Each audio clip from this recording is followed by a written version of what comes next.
For the inspirational piece of it, I just wanted to recognize the work of the 4th of July committee and the city staff and all of the volunteers for all the great work they did with the 4th of July festivities. And hopefully all of you had a chance to enjoy at least one part of the multi-day celebration. You know, it really is important to recognize that it's events such as those that really make Sierra Madre Sierra Madre. But not to take away from the celebration of our city, but as a reminder of the history of Independence Day, I just wanted to read a quote from one of the key authors of the Declaration of Independence, Thomas Jefferson. 50 years after the signing of the Declaration in 1826, Jefferson was invited to a celebration in Washington, D.C. for the 50th year anniversary. And he was gravely ill, and so he declined the invitation, and some believe that this was one of the last letters he ever wrote. And then in that letter he wrote, "May it be to the world what I believe it will be, the signal of arousing men to burst the chains, and to assume the blessings and security of self-government. That form, which we have substituted, restores the free right to the unbounded exercise of reason and freedom of opinion. All eyes are opened, or opening to the rights of man. For ourselves, let the annual return of this day forever refresh our recollection of these rights and an undiminished devotion to them." Thomas Jefferson. Okay, thank you. Okay, Madam City Attorney, report out from closed session. Yes, thank you, Mayor. The council met with legal counsel in closed session to discuss the potential of initiation of litigation of one case. Direction was provided to the city attorney. Council also met to discuss an anticipated litigation and provided also direction to the city attorney, but no action was taken. Okay, thank you. Okay, approval of the agenda. Is the agenda acceptable to everybody? I'll move for approval. Second. Okay, all in favor? Aye. Okay, none opposed. Okay, mayor and city council reports. Who'd like to go first? A few minutes. Oh, I'm sorry. I should probably just check these things off as I go. I've already provided Madam City Clerk with some revisions.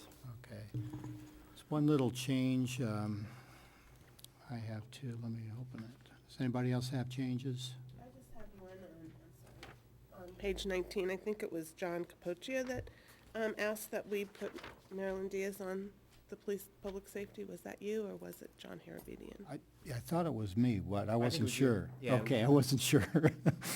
So just make that change. Okay. That's all I had. One more here. We've got, it's a very minor thing. Let me find it real quick here. Remember how to do this.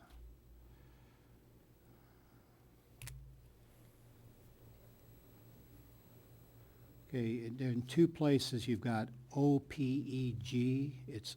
Should be OPE, what is it? OPEB? EB, OPEB.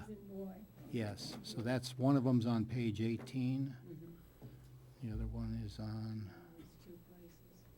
the other one is on page 14. 14, thanks. Okay, with that, do we have a motion? Move to approve. Sorry.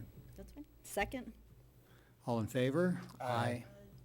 Okay, none opposed. Okay, now, mayor and city council reports. Who would like to go first? I'm happy to. I would like to echo Councilmember Arizmendi's comments about the 4th of July parade and all the activities. I thought it was excellent and my favorite in recent memory.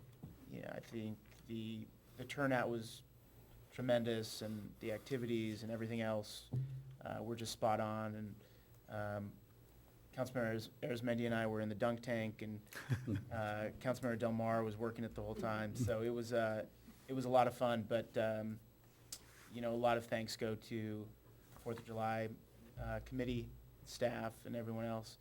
And the parade, of course, was fun as well and great. So always my favorite time of the year.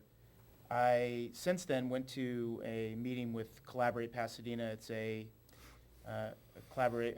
an organization that is seeking to collaborate between Pasadena, Sierra Madre, and Altadena to essentially improve the experience for our students, whether they're in public or private schools throughout the region.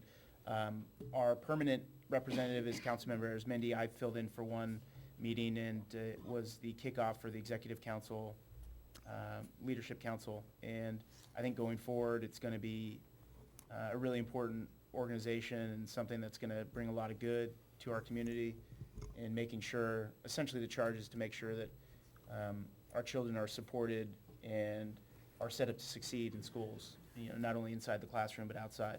And this organization is composed of teachers, students, parents, leaders from business, government, and the like. And I think it's going to be a great thing. So thank you to Councilmember Arizmendi for serving on it. And other than that, I have nothing to report. Okay. Anybody else? I would like to, I had a wonderful opportunity, and the mayor joined me, Carol Dasher offered a landscaping class, but it was more of a water management and how much green and food you can grow on the littlest amount of water. And so I thank her for opening her house and having so many people. It was a very nice crowd, and we had some brochures there and a PowerPoint, and the speaker was dynamite. And then later that night, we had a little blast to the past when we went to the Historical Society chicken and ravioli dinner, which was always a lot of fun. So we thank them for putting that on as well. Okay. I already gave my appreciation to the 4th of July Committee and everyone involved there, but I can always say that again because it was such a great weekend of events. The Historic Preservation Society did a great job with the chicken ravioli. That was my first time to the event, and it wasn't too hot outside, and we saw that beer was 25 cents back in the days. That was interesting. Summer concert series in the park. I think I've been to at least 3 or 4, and the Community Services Commission and staff and all of the sponsors have done such an amazing job with that. It's been a lot of fun. A lot of dancing and a lot of picnicking. So kudos to all of those involved in there also.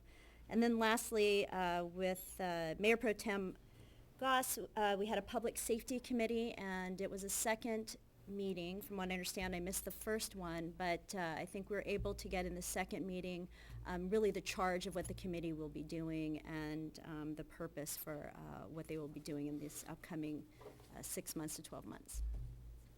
Okay. Mayor Pro Tem? I too would like to echo the comments about the 4th of July. It was just fantastic as usual. So kudos to the committee and to staff who really did a beautiful job. If you didn't get to see it, Village Vine did do a really cool hosted webcast. It's up at the Village Vine website if you want to go back and see it or tell people it's there at villagevine.org. Last night, maybe this is news to most of you, Sierra Madre Little League's 8-9-year-old all-star team won the District 17 championship in Altadena. Yeah, isn't that fantastic? That's great. They defeated San Marino 14-12. They came out of the losers bracket and had to win 4 games in a row, Friday, Saturday, Sunday, and Monday. And these are just 9-year-old boys. And they came from behind yesterday to win that game. So we hadn't had a District 17 banner for 3 years. There's only been 2 in the last 8 years. So I want to just give kudos to those boys and to manager Mish Monagerd for just a wonderful, wonderful job. I too was at the Carolyn Dasher's open house, and I just want to say, if you're interested in rainwater harvesting, gray water recycling, and some other general water conservation ideas put into practice right here in town, get in touch with Carolyn. I see she's here tonight. She's really on the cutting edge, and I just can't tell you how fascinated I was with what she's doing. I just wanted to tag along on Councilmember Arizmendi's comment about the Public Safety Committee, adding only that when we met, the committee, we're liaisons, the committee selected former Mayor Glenn Landman as its chair. The Sheriff's Contracting Subcommittee of the council also met this past Thursday, and we began preliminary discussions, only preliminary, about how to proceed with the evaluation of the sheriff's proposal to contract with the city for police services. That subcommittee's next meeting is on August 17th. That's a Monday at 6 o'clock p.m. in council chambers. And so we would love to get maximum public input in those meetings. And that's the end of my report. Okay, thank you, Mayor Pro Tem. I attended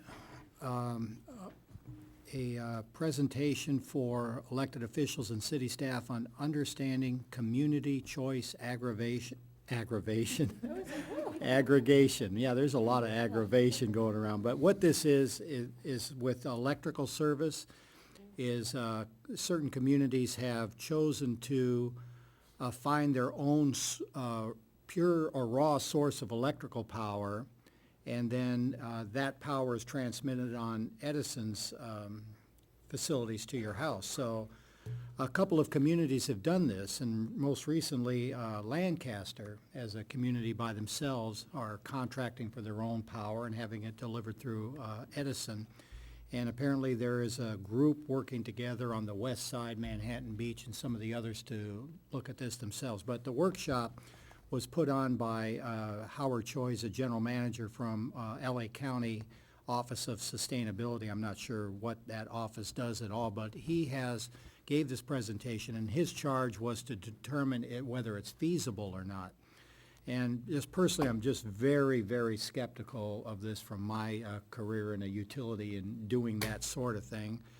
But it appears that there is promise to this, and so I'm going to just see where it goes, and if it looks like something that we ought to consider, we'll bring it back to the council. But as usual, we don't want to be on the bleeding edge of this. Let somebody else work out the bugs, and if there is an advantage where we can lower the rates and actually produce more sustainable green energy, that'd be a great thing. And if it's practical, we'll jump into it, I suppose. But so just that's all I've got to report on. But I do want to thank Councilmember Arizmendi and Councilmember Harabedian for suffering through that dunk tank. I mean, I won't do You it. threw a few balls. I won't do it. And he said he was holding back. I hit them both. I dunked them both on the 5th pitch. So, okay. So with that, let's see, where are we at?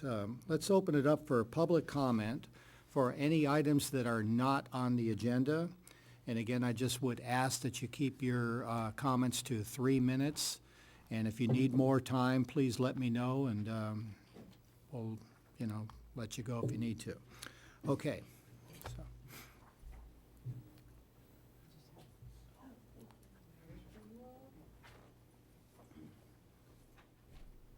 I'm Vickery Murphy from Senator Carol Liu's office. Hi to everybody that I know. Good evening, Mr. Mayor and City Council. I am just here to extend an invitation to the Senators' Water Forum that's next Friday, the 24th of July. The Senators' website, which is sd25.senate.ca.gov, also has a copy of this flyer. It's Friday morning at 10 a.m. and the RSVP address is senatorlou.rsvp@gmail.com. I'm making my way around to the various city councils, and Sierra Madre is really one of the superstars, I think, in our district in terms of the really concerted effort that you guys are doing to address. So you guys have your little nuanced, your own personal issue with the well situation, but I think everybody in the city has really stepped up to be so much more aware of their water use and Carolyn's efforts. I was also at Carolyn's event, and you guys are really impressive. And so this particular forum has a lot of terrific speakers. We've got Jeff Keitlinger, who's the head of the MWD, who's going to be talking about just where are we right now with how much water is still available, how much more drought can we actually hold on to without having some serious problems. Also, Danny Merkley from the California Farm Bureau is going to talk about Like when you're eating your dinner, how much water is that, right? I hear from a lot of people, oh, ag is using 80% of water. It's like, well, in an average year, maybe ag uses 80% of water, but I think we forget that they're growing the food we eat and they're growing the clothes we wear. So a little just updates on that. And we also have Mike Antos from the Center for Urban Water Resilience, who was formerly with the Council for Watershed Health, and so he really understands a lot of local water issues. Cassie Aoyagi is the president of the Theodore Payne Foundation, which is kind of the preeminent native plant nursery in Southern California. And Brian Barreto, Cal American Water, is the local water purveyor in the city of Duarte and for several other cities in our district. And he's going to talk about like local things that local residents can do to be conserving and just the big picture kind of thing. Lots of time for question and answer, and I'm hoping people really come with lots of questions because we've got people there who have a lot of information. So thank you very much. And it's in Duarte at the Community Center on 1600 Huntington Drive, and I have to head there right now because their city council meeting's at the same time as you guys, and tell them the same thing. So do you guys have any quick questions? Yeah, before I have to race out? quick question, is it open to the public, or is Yes, it just yes, for? yes. No, Okay, open to the public. okay, great. So, Mhm. yeah, we still have some seats. I mean, it's not the world's largest venue, but we still have space available, so I encourage people to RSVP. Okay, Thank you very much. Thank you. Thank you.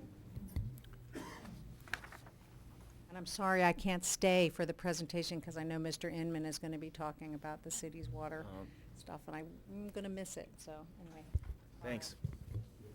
okay, any other public or open comment?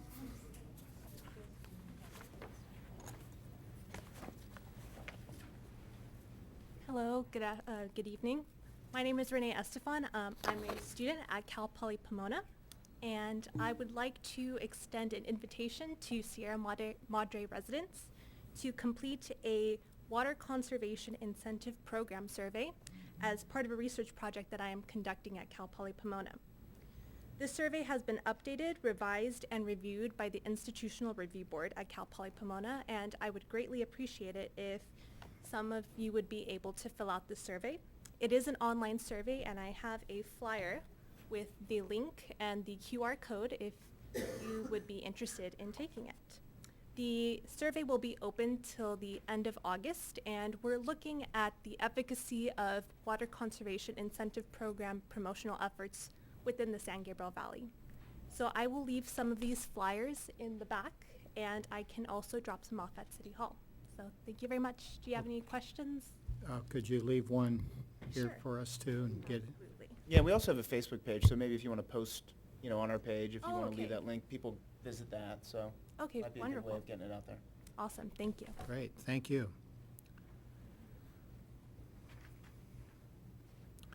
Any other open comments?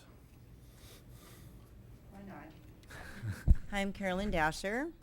Thanks to everybody that did show up at the class that day, on the council and the mayor pro tem. That was awesome. And then we had a couple of members of the E and R committee there as well. We had 50 people sign up for each class, knowing that there wouldn't be that many. There was 41 in each class, and we had 2 classes. So I just want to say that our community has said they want to learn, they want to do the right thing, they want to help the environment, and we can really lead the path for other communities in our area by maybe teaching classes, educational classes in the future. So I really urge the council to think about that. I'm happy to help in any way I can. Okay, Any appreciate it. questions or? It's a great session that you had there. I'm really impressed. She's even taking storm water from the street and percolating into her property. I thought that was really quite Still waiting for ambitious. the permit. Maybe you guys can help me. Well, these things. That's the permit for the hole in the curb? Right, right.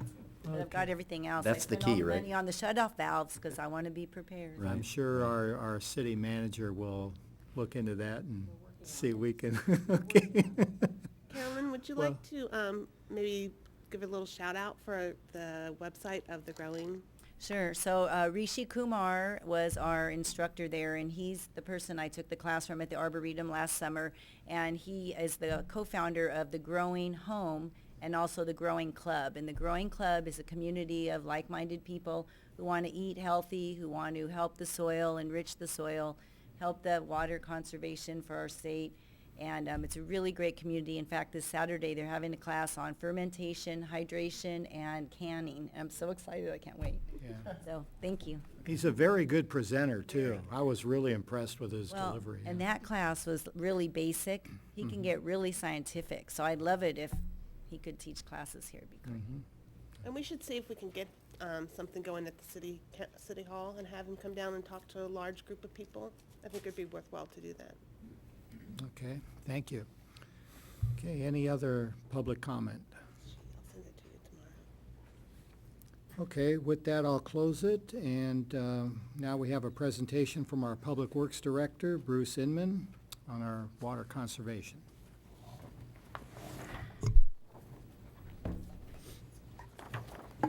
Speaking of which, Good evening, Mayor and members of the City Council. This is our monthly update on Sierra Madre's conservation efforts. We'll give you what is now probably the familiar picture of California being gripped in the throes of the drought. The dark colors being what is considered being in an exceptional drought at this time. So for June, the good news was that we decreased water use over the prior June by almost 24%, saved over 18 million gallons. However, the not so great news was that our gallons per capita daily for that month was up over May. And even worse, as you know, our base year under the state's 32% reduction requirement is the summer month of June 2013. Our water production for this June was showing only a 13.3% savings from that base year. So we've missed the target for the month of June. Actually, we missed it rather badly. As evidence of that, as you know, in July we began charging penalties for water overuse, for excessive use, and over $54,000 were collected in overuse penalties. That equates to over 10,000 billing units, or 8 million gallons, or 12 gallons per capita daily. This chart gives you a breakdown of the levels of participation in our conservation efforts with the number of, let's say, overusers in each category quantified for you.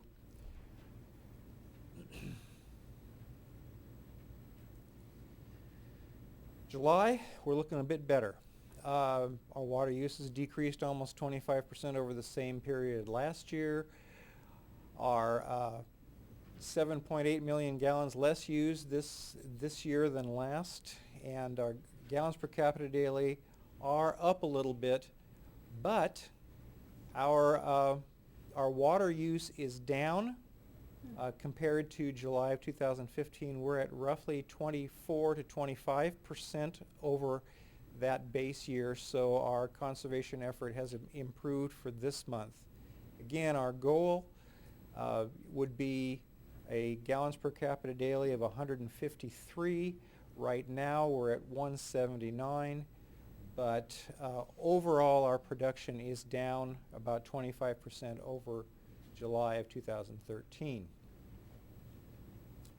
In terms of our ongoing compliance efforts, we've issued 27 notices of violation. We've issued 9 citations this month, and fines have been paid in the amount of $500. One of the things that we're running into at this point is we've got some volunteers that have taken on the task of going out and spotting violations for us. We've got 4 of them that are actively doing that, and we're getting 10 to 15 reports from them each day. each of them each day. I also have a full-time staff member that's on light duty that's continuing to do this for us during the day, and he's getting us another 13 to 15 reports a day. We simply can't keep up with the number of reports. We're falling behind in issuing our notices and our citations, but there are that many that are out there that are actually violating the regulations. The water level in our aquifer does continue to increase slightly. We're up another little bit, but we still have a long way to go to get to that magic 500-foot number. Questions we've received in regards to El Nino. We're starting to hear a lot of predictions of a very strong El Nino. I did a little research this week and read through a number of articles. One of the experts that's recognized locally is Bill Patzert from NASA. And his quote is, "El Nino is a bad boy, and sometimes he disappoints. He could abandon us at the altar. It's not a sure thing at this point," he's indicated. He also indicated it's probably a good idea to clean out flood control channels in preparation for January. So that's not a recommendation that we can really bank on at this point for assuming that everything is going to be okay come this winter. Another quote that I came across from a spokesman for the State Department of Water Resources in regards to discontinuing our water conservation because everything is going to be great with El Nino. Very few of us would empty our bank accounts today on the hopes of hitting the lottery next winter. So bottom line is, through all the articles I read and reports that I came across, all the experts agreed that it's going to take multiple wet years to end California's drought. On a local level, you may recall in 2004-05 we received 60.4 inches of rain in Sierra Madre. That record year netted a 74-foot gain in the water surface elevation in the East Raymond Basin. Today we would need 2 years of rain in that amount to get our aquifer safely above the 500-foot level. That gives you an idea of the magnitude of the problem that we're looking at, and the fact that El Nino simply, even if we do get the strong El Nino this year, it's simply not going to solve our aquifer problem for us. Of course, any rain at all is going to help, but to be most effective for us, it would be in the form of snowpack in the Sierras, which would provide long-term water for importing to Southern California and other places throughout the state. In terms of our local rainfall, we would need frequent short-duration events that we can capture and percolate. We would need the water in moderate quantities to minimize runoff. What we see when we get these significant, massive rainstorms of 1 inch to 1.5 inches a day is we simply can't capture all that water, and it flows on by and goes to the ocean. That's no help to us. So a little bit at a time is much better for Sierra Madre. That way we can catch it and use it.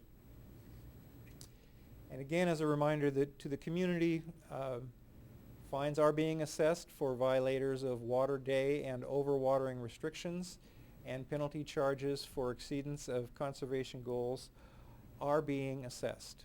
And with that, I'd be happy to answer any questions you might have. Judge Newman, I have a question. Sure.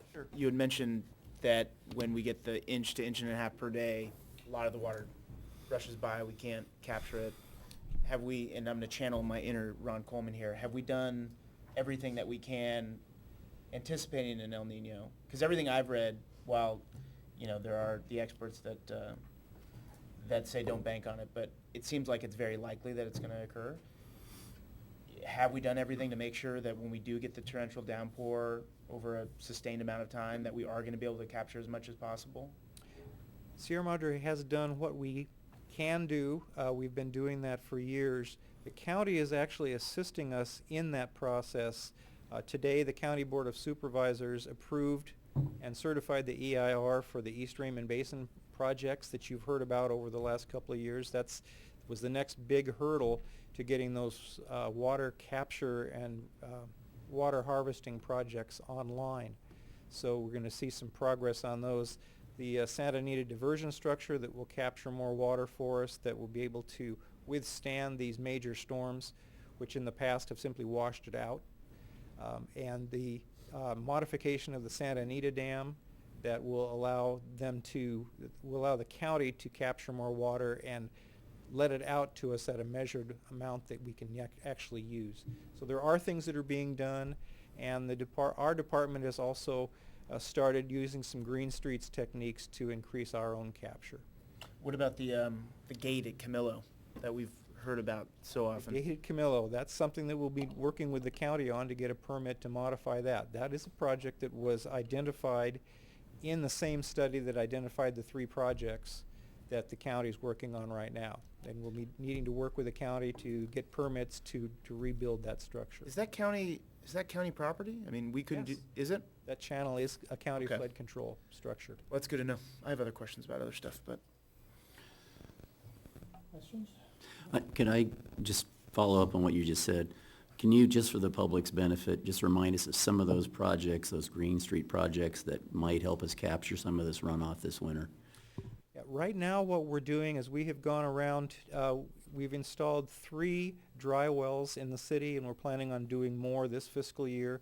Basically, it's an opening in the curb that lets water into basically a cistern. It's got an open bottom. The water just percolates into the groundwater from that location. We're going to try and put these into as many locations as we can. So we're looking for volunteers in the community that wouldn't mind having one of these things in their parkway. As a follow-up to that, if we have one of these huge rain days, like 2-inch a day or something like that, and you're down at the end of a street where you've got one of these, is that going to back up onto the street because it can't percolate fast enough? What will happen? Basically, when those things fill up, the water will flow on by. It's not Okay. going to back up into the So street. it can only handle so much? Essentially, what those are designed to catch is what we would call nuisance water, low flow, over irrigation, and the first catch of a storm, to catch some of the contaminants and those things that we talk about with NPDES, catching some of those things and getting them out of the gutter and into the ground. And one other question, the $500 in fines, or was that for the landscape violation, 2-day-a-week violation? That was the landscape, that was the irrigation violations. Okay. And those were at the $125 level. So Right. we've got a lot of them that simply have not paid up yet. Right. Thank you. Director Raymond, can you put the slide back up that had the breakdown of the magnitude of the violators for exceeding their water conservation targets?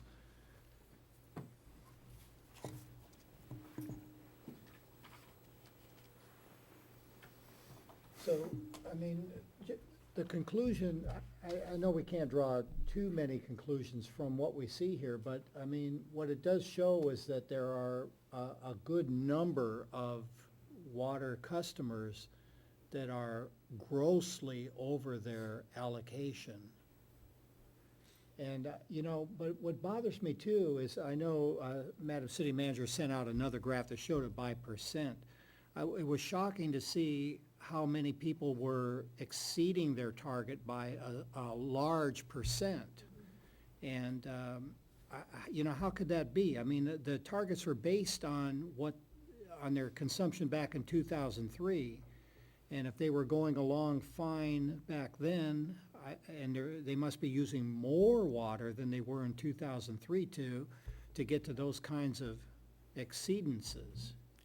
Yeah, those targets were based on a 70%, the targets are 70% of what the water use was in 2013. Yeah. So to be this far over them, those allocations, some people are using more water than they used back then.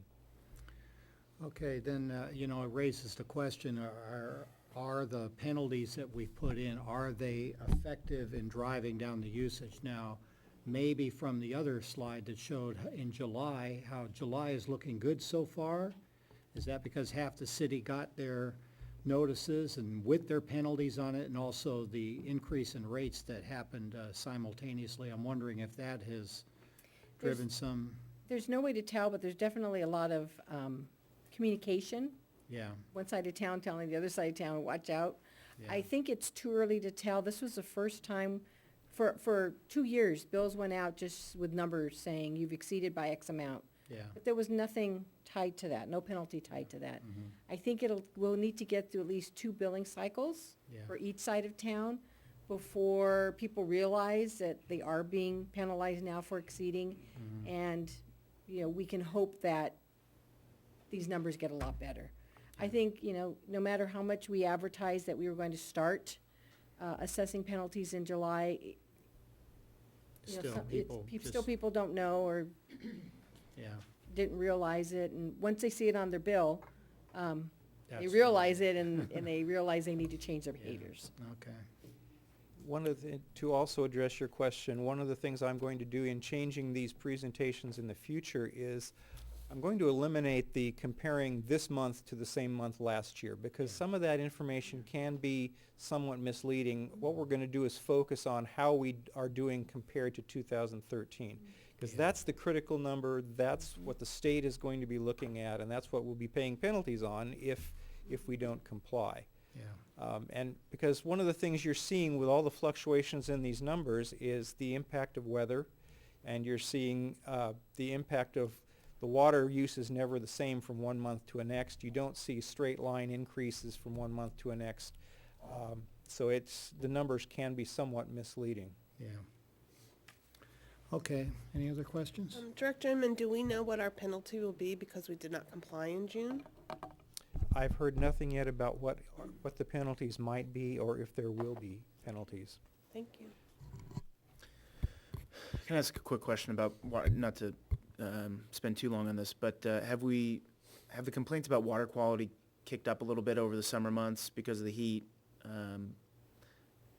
There's one constituent, namely my wife, who is now complaining more about the water quality now that it's gotten hotter. The color's gotten a little bit worse, and the taste has gotten a little bit worse and starting to smell again. I've heard from a few other people about this too, and I guess my question is, has the city heard from, is it just my house, or are other constituents? No, it's not. You know? That's mine too. Yeah, I mean, I think that there is a considerable, there's a noticeable decline in the quality of water when it gets hot, right? And I think that people are asking, when is that going to go away? And I guess the question is, when is that going to go away? Well, increasing water temperature is going to have some negative effects on the water quality.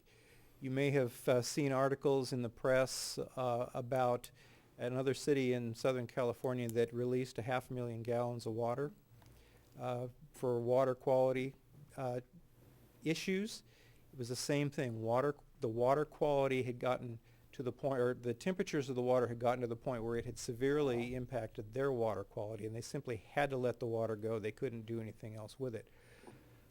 I checked into that situation. I spoke with the staff of that city, and we're not getting to that point because our system is different, but we do know that the imported water, regardless of whether it's ours or any other cities, when that imported water with the chloramine treatment in it starts getting into higher temperatures, we have to monitor it far more closely for water quality issues, and that is something our staff is doing.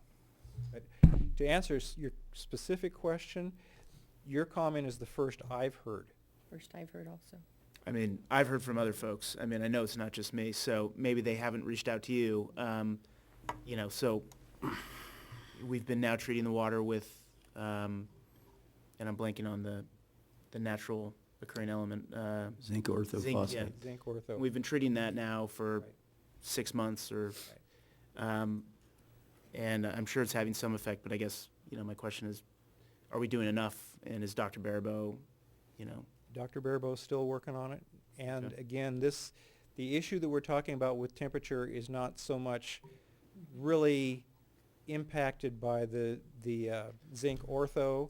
It's more a function of the ammonia in the water and the temperature of the water. Director Inman, are we taking daily samples or weekly samples of the water that we can compare week to week, that maybe we can have a report back to us? Because I too have heard things as well. And I think people aren't complaining because it's been 2.5 years of it. So it might be nice if the council at least can tell how our water quality is doing week to week or month to month. We can certainly do some additional sampling. That would be great, and just bring it back. Okay, other questions? Okay, thank you, Director Inman. Okay, now we have a presentation of our new city website by our Assistant City Manager, Melissa Cox. Good evening, Mayor and members of the City Council. I'd like to begin by saying that our site is still under development, so if you go to cityofsierramadre.com right now, you are going to still see our previous website. We are hoping, though, that this is complete and ready to go before your next council meeting. So with that, this is our homepage of our new city website. You'll see an introduction area. We have a main message area. Okay. James, can you help me with the mouse?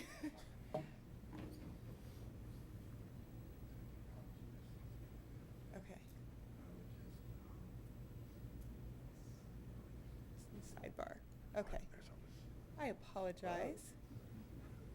Let's get us back to 100% here. Every computer's different. All right, so we have our main message, and right now we are talking about the drought. We scroll down to our city calendar. The images here will rotate if they're not already, and we have our calendar items rotating of what's coming up. And our latest city news is down at the bottom. So our most recent press releases will be here, and we also anticipate adding our e-blasts when they go out twice a month to this latest news section. So we have these great side buttons here. I'm going to take you through them. Our agendas and reports, which I know is something that the council has been asking about. This will take us to all of the agenda packets here. You see along the side our commissions plus our other boards and commissions. We don't have everything from the old site brought over yet, so if you are looking for a historical council report or agenda prior to June of this year, it still does link back to the Tyler Content Management System. So under our city council agendas, you will see a new little grid here. It talks about where the meeting it is. If it's a special meeting, it'll identify that. And sorry, I can't see. There's a toolbar at the bottom. If I can scroll this over, you'll see there's actually a third column here that says video. Maybe if I make this a little bit smaller. Oops, way too small. So you'll see there's a video here. So if we go back and look, we'll go to June 9th, click on our agenda, and a PDF document's going to come up with the actual agenda. And as you scroll through the agenda, your staff reports will be linked to the agenda. So you see here are the minutes that you reviewed that night, the May 26th meeting. And you click on these, and your staff report, your minutes will pop up for review. And each of the staff report, sorry, my eyes are not great, but wherever the PDF went, each of the staff reports follows suit. We also now, once the video is online, we have a link here to that video, so you can go back and rewatch the meeting. It's not indexed for each agenda item. We haven't spent the additional money to do that. If that's something the council would like to see later point in time, we can discuss that. And then the minutes, once they are signed and approved by the city council and we receive those back, we will put them to the corresponding meeting as well. So this exists for each and every commission. There's also, if you don't want to go through the agenda to see the staff reports, there's what we call document containers. And if you go into the folder for the meeting that you are in, you will find each individual document in that folder. So that is what our agendas and minutes will look like going here on out. We have a link to online services here. Many of these services our services that we have now, we've grouped them in one spot on the side. We can go and sign up for e-blasts, look at what jobs are available, pay for parking tickets, and you'll see that it's just a click away. This budget tab goes to our OpenGov link, which we are in the process of updating right now. By the time we go live, this will be updated with the most recent budget that you've approved.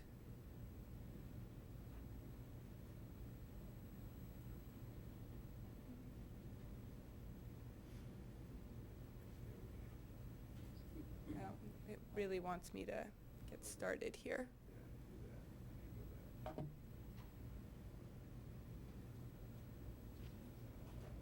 Maybe. Try to double click. No, click twice. Thank you. Calendar takes us to our full calendar of events. Each department, and what's one of the new things about this website is each department is responsible for uploading their own events, their own content to their department pages or assigned pages. Here we have all of the different events that are going on, and I realize it's small, but up in all categories you can filter it by what you would like to see. So if you just want to look at what meetings are coming up, you can do that, and you can see what the latest meeting schedule is. We have a permit area which we are working on developing right now. This is an educational portal for the most part, and listed are all of the permits that we could think of, and as we come across more, we'll add them. And when you go to a permit, say business license, it'll give you instructions on what you need, what the cost is, what the process is, and it'll have a copy of the application that you can download and bring into City Hall, along with anything else you would need in order to turn in the permit and submit payment.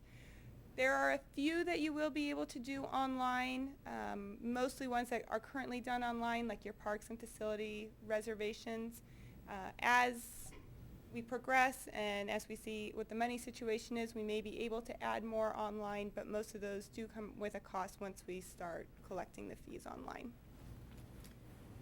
Volunteer goes to our current volunteer portal, and just to be safe, we're going to open it in a new tab. So people can go in. This we've had up for a few years now. You can search by department. If we go to City Hall, gives you all of the different volunteer opportunities going on, and you can apply to come hang out with us here. And last but definitely not least on this tab is our water. And this takes us to all things water, a little bit of history on our water company when it was first started, FAQs, rebates, reporting problems, water conservation, the utility billing, all separated out here. And then we have our large mega menus, and we really worked hard on trying to not just think how staff is going to think. You know, for us it's really easy, let's just put everything under a department, but not everybody knows which department handles which areas. So we have some things that you will see in multiple places. Example, permits and licenses will pop up somewhere else. The agenda packets, here's another way to get to it. You can check out your commissions, boards, committees. Our Contact Us has a great new directory that lists everybody. With our pictures. And our city staff with our pictures. Gives us the opportunity to email each person as well as a phone number for wherever they're located. And you can search by the employee or council member's name. If you also just want to see where they are in under, they're done by tabs and departments as well. So if you just want to see the elected officials, here's our elected officials.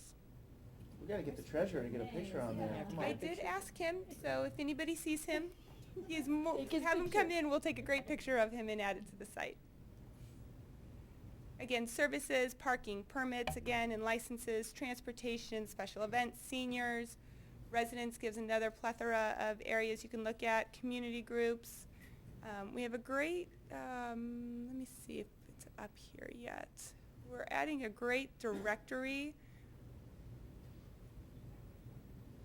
for just about everybody. It includes community groups and don't you hate when you know exactly what you want to show and you can't see it? Here it is, directory.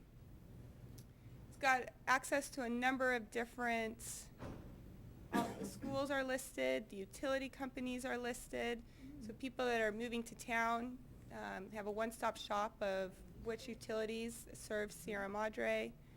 Our community groups and organizations have been highlighted with links to their sites, phone numbers and contact information. And our business area that we're developing, we have information about our allowable business types, what our land use is, the municipal code, special event permits.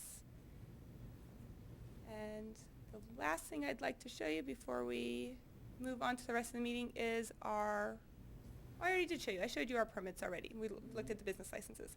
So we kept in our How Do I, which is a feature that we have on our current website, and we wanted people to still have that feeling for what they knew, and so there's information here also about how do I get information, how do I apply for things, report, sign up for, find. So in a nutshell, that is our website. We hope to be live in the next week and a half to 2 before your next meeting. We'll keep you posted on that. And I would like to give 2 really big thank yous. The first to the library staff who has overseen our library since the inception, or has overseen our website since its inception. And they've put a lot of work into that over the years. So a big thank you to them. And then to the committee that worked on getting this website together, management analyst James Carlson, our former community services manager Adam Matsumoto, and our account technician Susan Clifton, and our website, and our part-time website person. They've done a really remarkable job of just thinking through everything and helping us develop this great site. So a big thank you to all of them.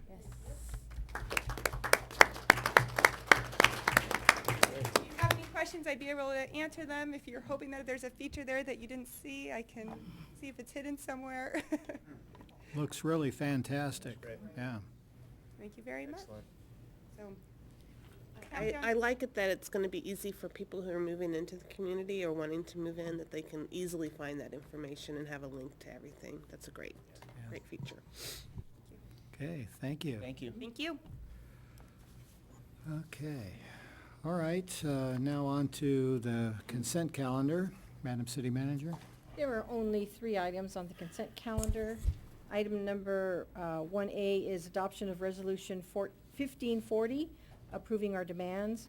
1B is receiving and filing the quarterly treasurer's report for the month ending of March 2015. 1C is consideration of resolution 15-42, designating a voting delegate and/or alternate for the 2015 League of California Cities Conference and Business Meeting. Councilmember Dalmar is the city's voting, or liaison to the league. She is attending, so she is our voting delegate. At this point, there is no alternate in the report, unless a council member would like to volunteer to be the alternate. And that concludes staff's presentation.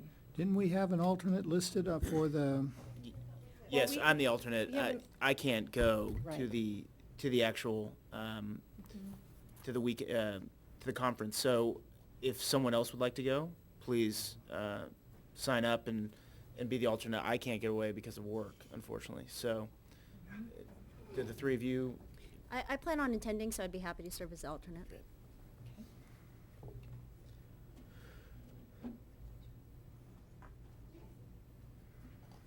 okay, is there any questions on the consent calendar? You know, it's a question/comment on the treasurer's report, and as we're going through the budget process and noting our structural deficit and seeing that we have $11 million sitting in a bank account, you know, I still kind of keep beating on that drum where I would love to see, with a 0% rate of return, I would still love to see some exploration into potentially putting that money in a safe way to work to where we're getting a few percent back a year. Because even if you're getting 5%, which would be pretty aggressive for government funds, but it's north of $500,000 a year in returns, and Yeah. you take care of your budget problem. And I just think that we need to strongly consider doing everything we can within the law to not just have that money sit in a bank account, in a checking account or savings account. So I know there are restrictions. State law requires us to do certain things, but it's still a little, it's frustrating to me to see that sitting there and not kind of doing anything, so. So can I ask city manager, what would the next step be for something like that, to explore it, and is it something we need to agenda? Council's already done that, it's on your strategic plan. I think we're returning in October. We're working, you just, as you might recall, a few meetings ago, adopted a new investment policy. Yes. And we're meeting with the city treasurer to look at diversifying our investments to see if we can improve our investment return. And that, I think, is coming back to you in October. So it's already on your strategic plan. Okay. Any other questions, comments, before I open it to public comment? Okay, seeing none, I'd like to open it to public comment. Is there anybody wish to comment on the consent calendar? Okay, seeing none, we'll bring it back. We have a motion? I'll move to approve the consent calendar. Okay, have a second. All in favor? Aye. None opposed? Okay, now we'll move on to item number 2, which is a public hearing, our general plan update. Madam City Manager? We have Leticia Cardoso to start the staff presentation. We do also have somebody here regarding the final environmental impact report, but at this time, I'll just turn it over to Senior Planner Cardoso. Thank you. Good evening, Mr. Mayor and members of the council. As you know, adoption of the general plan update document requires environmental review by the California Environmental Quality Act, CEQA, as it is considered a project that can result in significant impacts to the environment. As you recall, the City Council reviewed the draft general plan update document as recommended by the Planning Commission, made further revisions to the document, and approved it on January 6, 2015. Based on the approved draft document, PlaceWorks, the environmental impact report consultant, prepared a draft EIR for the review and recommendation by the Planning Commission to the City Council.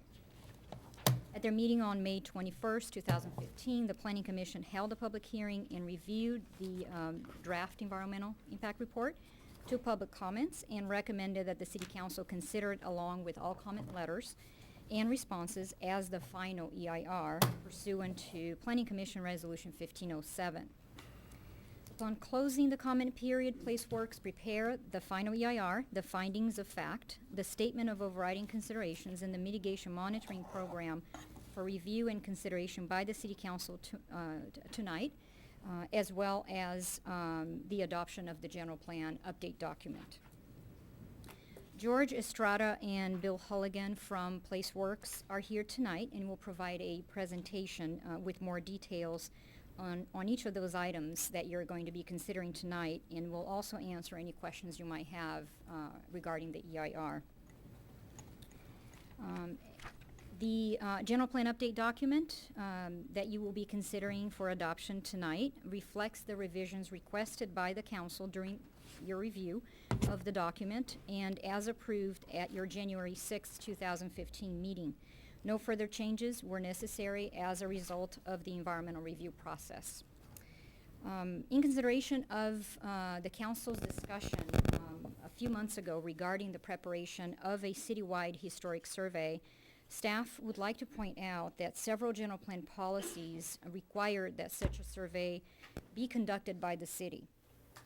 Given the council's decision at that time to reconsider preparation of the survey at a later date, staff recommends that these policies be revised to state that the city will instead consider conducting such a survey, thereby allowing the council the flexibility to determine whether, in fact, it wants to do so in the future. The alternatives before you tonight includes approving Resolution 1543, certifying the final environmental impact report and adopting the findings of fact, statements of overriding considerations, and mitigation monitoring program, and also approve Resolution 1544, adopting the general plan update document with or without modifications.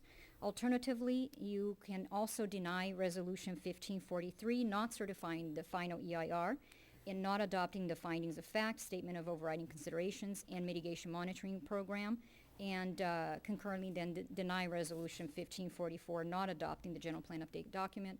Staff is recommending alternative number 1, which is to certify the final EIR, adopt the findings of fact, statement of overriding considerations, and mitigation monitoring program, as well as adopting the general plan update document with the modification recommended by staff pursuant to resolutions 1543 and 1544. With that, I can answer any questions, or otherwise we can proceed with the consultant's presentation, if you'd like. Does anybody have questions? Yeah, I do, and I don't know if, maybe wait until the consultant does the presentation. I don't know if it's better to, Regarding the mitigation measure? they are, yeah. It'd be better to wait for that. Wait, okay, thank you.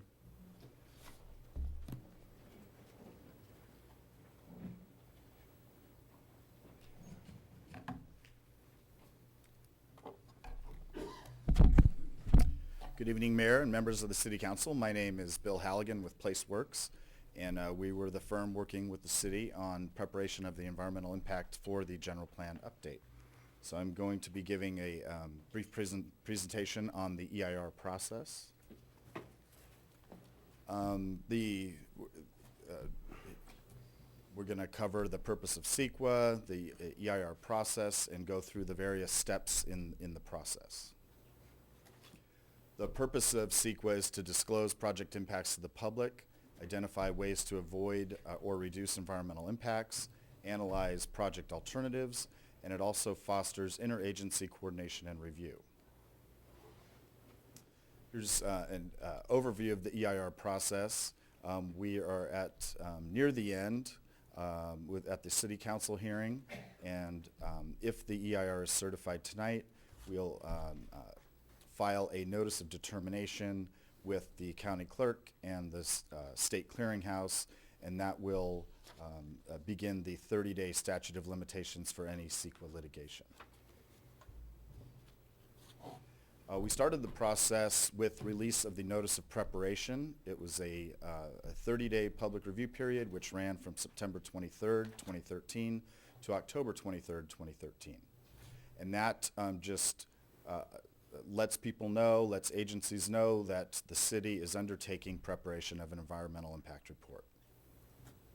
We held a public scoping meeting on October 15th here in the City Council chambers.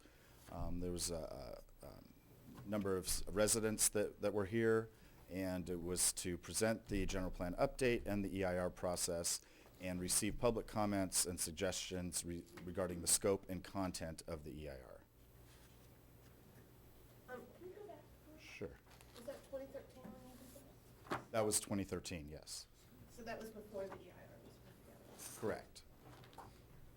Yeah, typically you would hold your public scoping meeting during the NOP review period. And then we prepared the draft EIR. These are the impacts that were found to be not significant or less than significant. The draft EIR did find that 4 impacts were potentially significant and unavoidable. Air quality for localized and regional construction-related emissions, greenhouse gas emissions, because currently there's not available technology to meet the 2050 GHG reduction targets mandated by AB 32.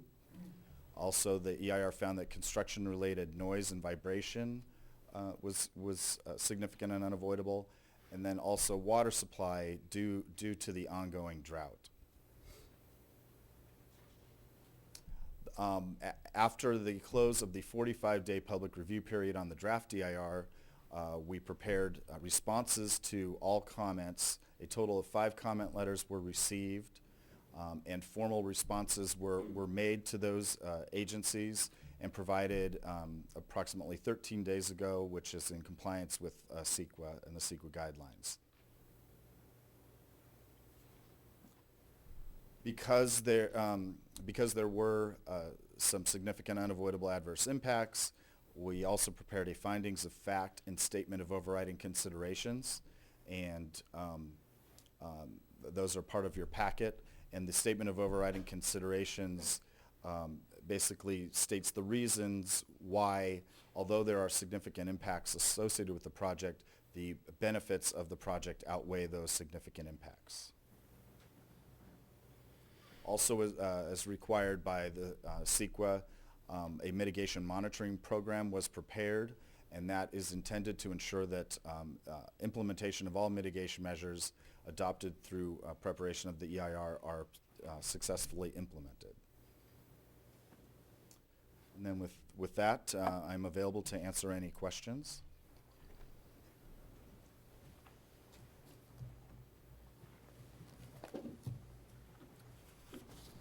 Councilmember Harabedian? Sure, thanks. Thanks for the presentation and for all the hard work on this. My question really has to do with the mitigation monitoring program. And, what we've come up with is pretty comprehensive. And I see that there's a lot of different things in here that the city is in charge of implementing, right? Everything from noise-related or air-related stuff to migratory birds, which we've now learned a lot about from reading this. My question is, if the city's planning and community preservation department is responsible for implementing certain mitigation measures, who's responsible for the costs of that mitigation measure? So are we as a city required to be paying for example, bringing in a qualified biologist to make sure when a building is built that we aren't denesting certain types of birds? Typically, that would be borne by the applicant. So if a future project applicant gets approvals to construct a building or a housing development, the city would make sure that they implement the mitigation measures in this document, but the applicant would have to hire a biologist to do on-site monitoring. It wouldn't be it wouldn't be paid for by the city. Okay. And well, that's good to know. And I assume our code has and our procedures have things built in that take care of that, so that folks know that they are the ones that have to pay for this. But that's it. And then also conditions of approval. Right, conditions of approval, exactly. And I guess my other question about the monitoring program is, and this is more probably to staff, is I assume a lot of this is already built into our existing procedures and policies in our code. A lot of the things that are here in terms of a mitigation program are already things that we do, correct? There's a checklist we're required to go through to see whether or not a project could potentially trigger something. Okay.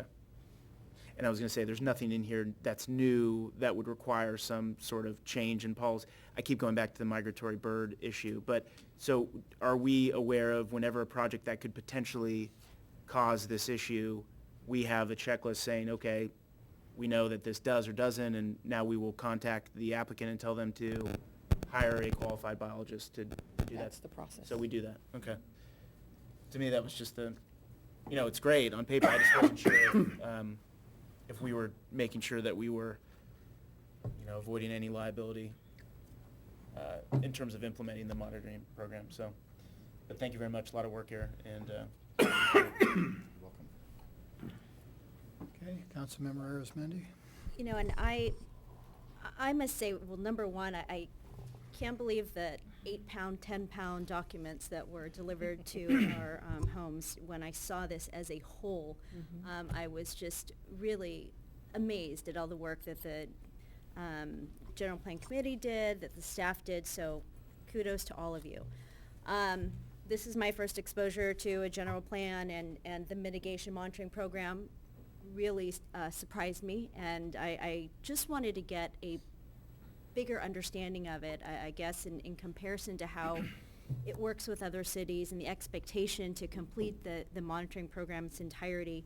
But if you can just kind of give the high vision view of the intent of the mitigation program and the expectation for a city to complete all of these requirements, because it does seem so overwhelming. And when you're thinking about cost, you're thinking about all these items, and also understanding that there are a lot of these that are already in place. But is there something you can shed light on, so I have a better understanding of how this works in the larger scope of the world? Well, a lot of these things, even prior to the general plan update, the city was ensuring that they were being implemented. Like the Migratory Bird Treaty Act, that's federal law, and so it's not being born because you're doing a general plan update. There's a lot of existing regulations that are already ensuring that these things are being done.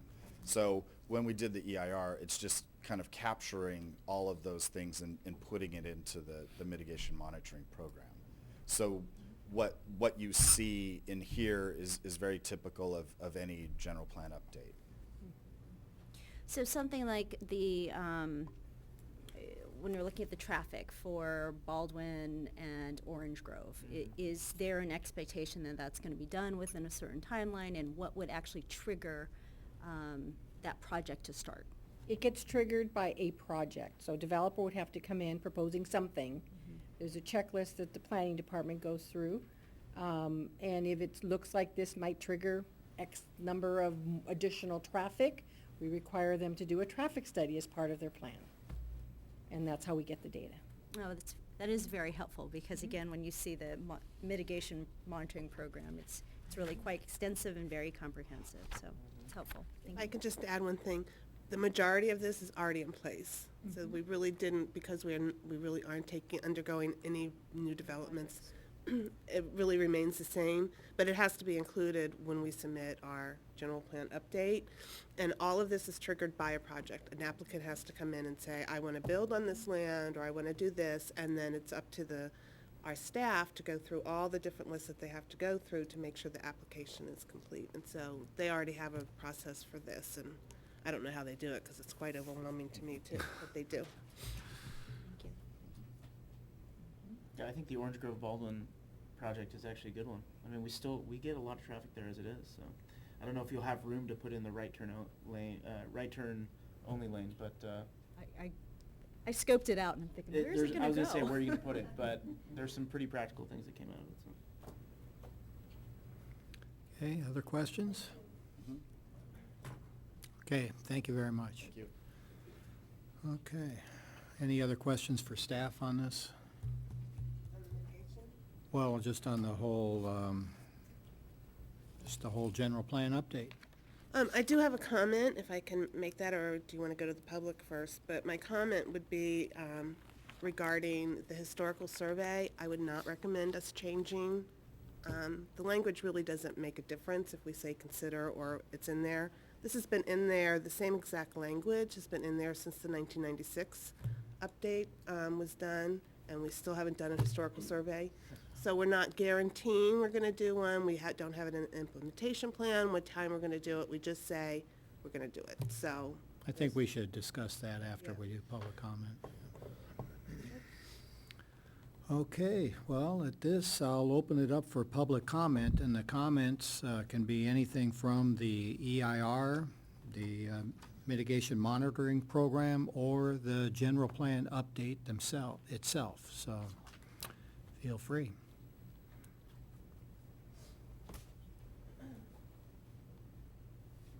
Hi, thanks, Barbara Lee Klein. I'm glad to finally see it arrive and stamped and sent off up to Sacramento. Because even though there's no time date, I'm sure we're behind on updating the one that's due in another 20 years. Interesting question, John. For a long while I did bring up the fact that golden eagles were spotted on the property of Grandview, which was the old Heflin property. And they were nesting up on Manzanita Ridge and using their property either for nesting or hunting. But little came of that except that the eucalyptus trees were then cut down. I'm not sure if the county cut them down or why they were cut down, but I'm not sure if the eagles are still located on that property. And those are migratory birds. I'll wait for the water issue when this comes up to council regarding the property as to 8 to 10 cisterns holding 15,000 gallons of water, where those have disappeared to. I think with that big mudslide they were covered under, but just a quick comment on the birds. I'll get back to the general EIR. It's a lot of work, incomprehensible for most. I'm glad it's done and out of the way, and I'm glad so many volunteers helped get this going and save the city money. So yay, stamp it and send it off. Thanks.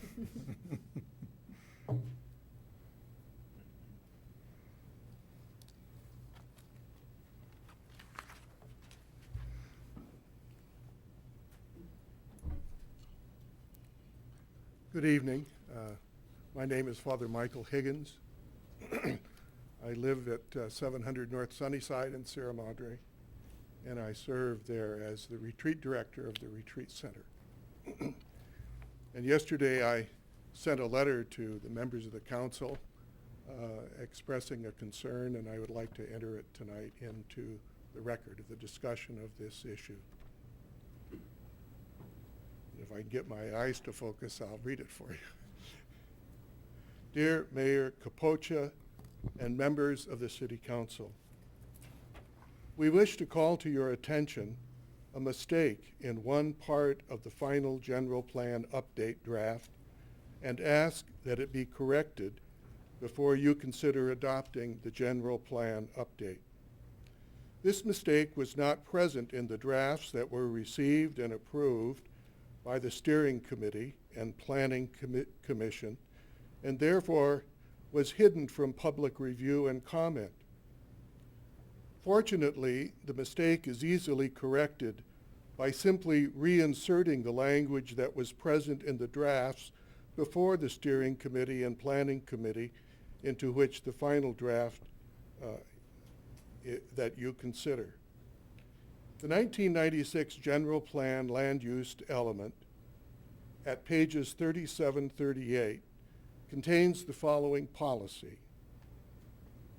L36.4, allow for the reuse of large institutional properties over 20 acres, recognizing that such parcels in urban areas are unique and shall be considered eligible for future conversion to other uses, including, but not limited to, public recreational facilities and low-density housing, subject to appropriate regulatory and zoning processes, close quote. Without explanation, this language was omitted from the final general plan update draft. To correct this error, simply reinsert this policy at page 73. This is an important correction to make, not only because the mistake occurred outside the public's eye and outside of the lengthy review of the Steering Plan Committee and the Planning Commission. It is a long-standing, important policy of the city of Sierra Madre. Throughout the history of Sierra Madre, the Madre Dolorosa Passionist Retreat Center property, sometimes known as the monastery, was zoned and designated for future residential use. Since the property was purchased by the Congregation of the Passion in 1924, the southern portion has remained vacant in recognition that it may be blended into the surrounding residential neighborhood pattern in the future. As the 1996 general plan was being formulated, the city proposed that the northern part of the property should be designated and zoned consistent with its actual religious institutional use. This was logical, since the active use of the land was indeed institutional. However, the legal parcel encompassed both the north and southern parts of the property. Therefore, the Passionist community and the city recognized, through policy L36.4, the importance of safeguarding Madre Dolorosa's rights to residential use consistent with the surrounding neighborhoods. The city agreed to this condition, provided that if the use were residential, it would be restricted to low-density residential, and the Passionists agreed. Thus, in the 1996 General Plan land use element, institutional use section, clause L36.4, was inserted and remains an important reflection of the city's and the Passionists' joint policy of safeguarding the residential value and rights of our property. We have spoken with a few members of the General Plan Update Steering Committee, and none of them was even aware that L36.4 had been deleted. Those we spoke to told us they do not know who deleted it or why it was deleted. We respectfully request that clause L36.4 be reinserted in the updated general plan. We are happy to meet or discuss this letter with anyone if you have any questions or need further information. Sincerely, Father Michael Higgins, Retreat Director. Thank you. Thank you, Father Mike. Okay, did anybody else like? Oh, yeah.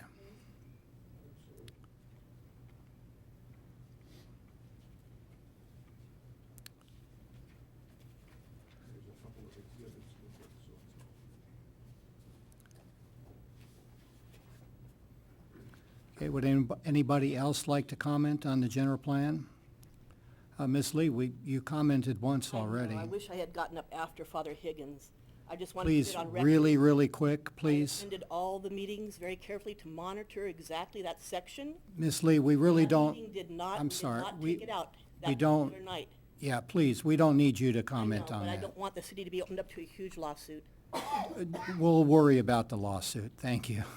That covers more than 20 acres, which safeguards Okay, all can of we- Sierra Madre. Ms. Lee, please.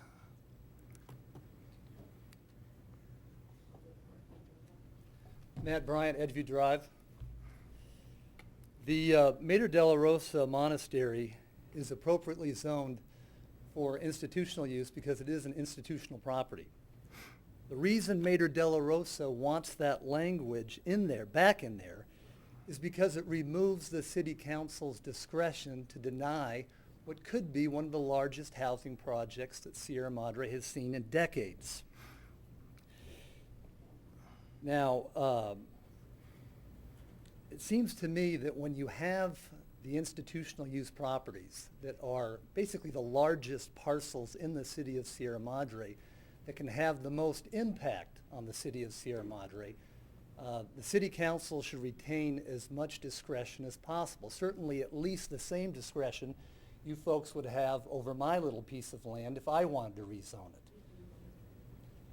So the Planning Commission and the City Council has already gone through the land use section with the fine-tooth comb. I've attended those meetings.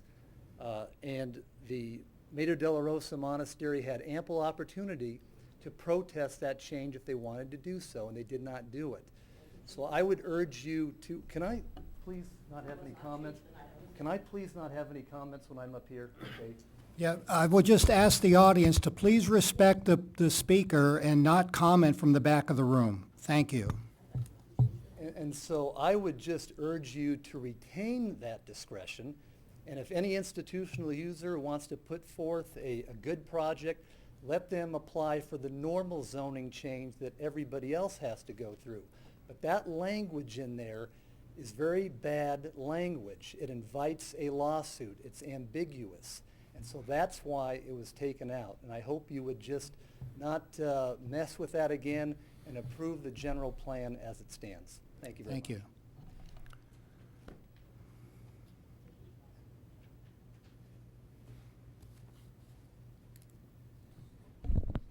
Oh, Mayor, council members, John Hutt, Sierra Meadow. This is a very happy day.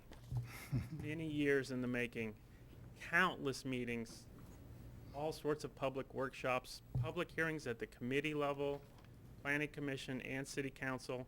Finally, to get to this day, it's a very happy thing. It's a few days early because my birthday's Friday, but I'll take it anyhow. And I want to thank all the commissioners who served with me on the General Plan Update Committee, especially the original members who served even longer than I did because I came on later, and also the Planning Commission review and you, the council, and also staff, especially Letitia, who was there the whole time guiding the process through. It really, I don't think would have got done without her. So of course I'm very hopeful that you'll approve this tonight. I'm very much in favor of it. The EIR is fine. I do want to comment quickly on the historic survey language issue. I think that the language that's in the document now isn't binding on future councils and won't handcuff them. As we've seen from the 96 general plan, there was many things that said we need to do this and they didn't get done because we just didn't get around to it. One was actually to conduct the historic survey. So I realize that the prior meeting where you all talked about the survey, there wasn't consensus to move ahead with that now. I hope somewhere in the next 20 years there will be. And I'm also very hopeful that there's not consensus to move the language backwards from the 96 plan to say something even more mealy-mouthed. Also, there's no language for this that I could find online. I looked at the staff report. There was no attachment that had how these revisions were to be made. So you'd be making last-minute changes that no one's had a chance in the public to review, where you've had a process that's gone on for, what, 3-4 years with probably literally hundreds of meetings. And so I would very much urge you to approve the general plan, adopt it as is, and certify the EIR, and let's get it moving. Thank you very much. Thank you.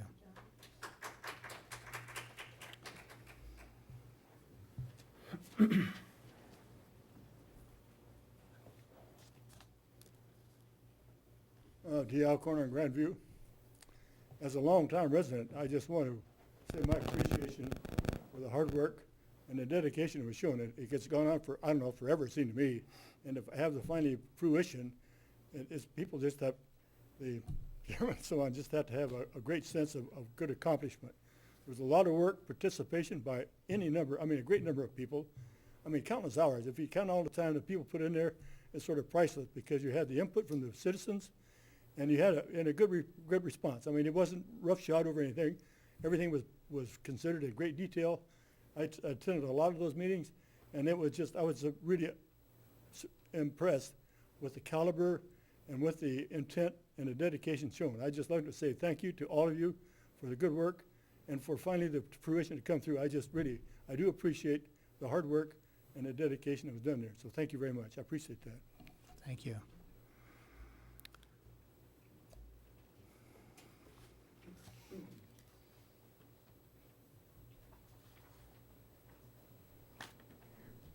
Barry Gold, 441 Ramona. Good evening, Mayor Capoccia and council members. If I remember correctly, at the city council meeting, when you all approved the land use portion of the general plan, the version you approved is the identical one that you have tonight, and there was public hearing on that matter. All I want to do is congratulate you all in advance, I'm assuming, after all this time. But you know what can happen when you assume. But anyway, this will be the city council that finally, after all these years, saved Sierra Madre. Thank you. Thank you. Any other comments?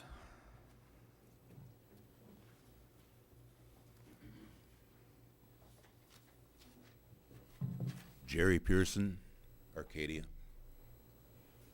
Quick clarification on the Madre Dolorosa issue. Prior to the 1996 general plan, that land was zoned residential, low density. During the process of the 1996 general plan, it was determined that it should be zoned institutional because, in fact, that was what the main use was, institutional. The Passionist community agreed with a reservation because they had always had in mind that there might be a residential use there, that clause be left, that clause be inserted at that time in the general plan. The city agreed, provided that it would be, if anything were developed there residentially, it would be low density residential. That is how that came about. And the reason that it has not been brought up before is because we have been monitoring this general plan process for at least 2 years, and I have at least 2 iterations of the general plan. The first, the updated general plan, the first one dated March 10th, 2013. That clause is still in there. I have another one that is not dated, somewhere in between that time. The clause is still in there. We looked at the final, what we think is the final draft, also not dated, and that's the first time it was noted that that clause had been removed. Thank you. Thank you. His last name. Pearson. P-E-A-R.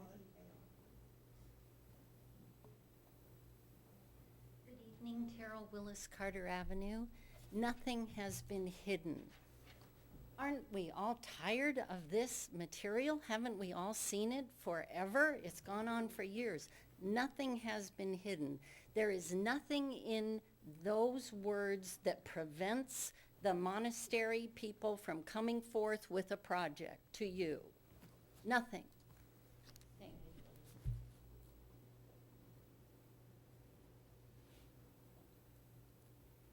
you. Any other comments? Okay, with that, I'll close the public hearing and bring it back to the council for discussion. Can I ask staff just a clarifying point then?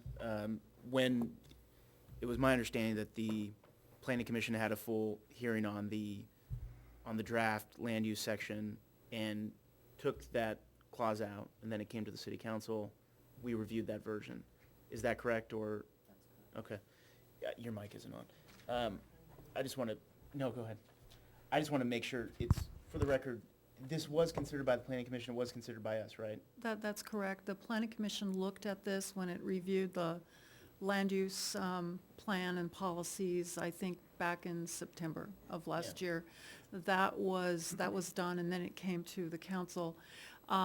This policy was removed consistent with the revision to the build-out numbers and also with recognition of the serious water situation that Sierra Madre is in, which led to the moratoriums that are presently still in place. And there also was a red line copy. We saw the strikeout, so it was not. Was a red line copy, absolutely, at the planning commission meeting when it was considered, and again before the council when it considered it. Okay. I can just add, there was a long time between when we finished our version and by the time it got to the planning commission. So as we anticipated, because there was that lapse and this is a living document, there were going to be changes the planning commission made, and they made quite a few because they were taken into the consideration of what was happening then. And this was one of the ones that they did, and we approved it, and it was public. It was held in the public. So. Can I just ask Madam City Attorney about comments from Ms. Willis that with this, I mean, it was her comments is true, right? I mean, when there's a project ready to be submitted. Yes, absolutely. The general plan and the zoning for this property is institutional. It has been for 20 years. But that does not prevent anyone from proposing a project and requesting a zoning change and a general plan amendment, which would be required in any event. Yeah. Okay. Any other questions or comments? I think we need to discuss the proposed change also. Yeah. Again, I just go back to, and I know it's just me, but my goodness, we've just been dealing with this since 2009, and it's kind of at the last hour. I don't want to make any changes to it. We all approved it. Let's just, I mean, there's no reason to even consider the language for the historical survey. I'm not even sure why that was entertained. Language hasn't been changed since 1996, so we haven't done one yet, and it doesn't say we will do. It says complete and utilize. It doesn't say will, consider, or anything. It just says complete and utilize. And I, at this point, don't want any changes. I just want us to say yes and be done. And that's very selfish, I know. Can I comment? On that one issue, I think I can accept that.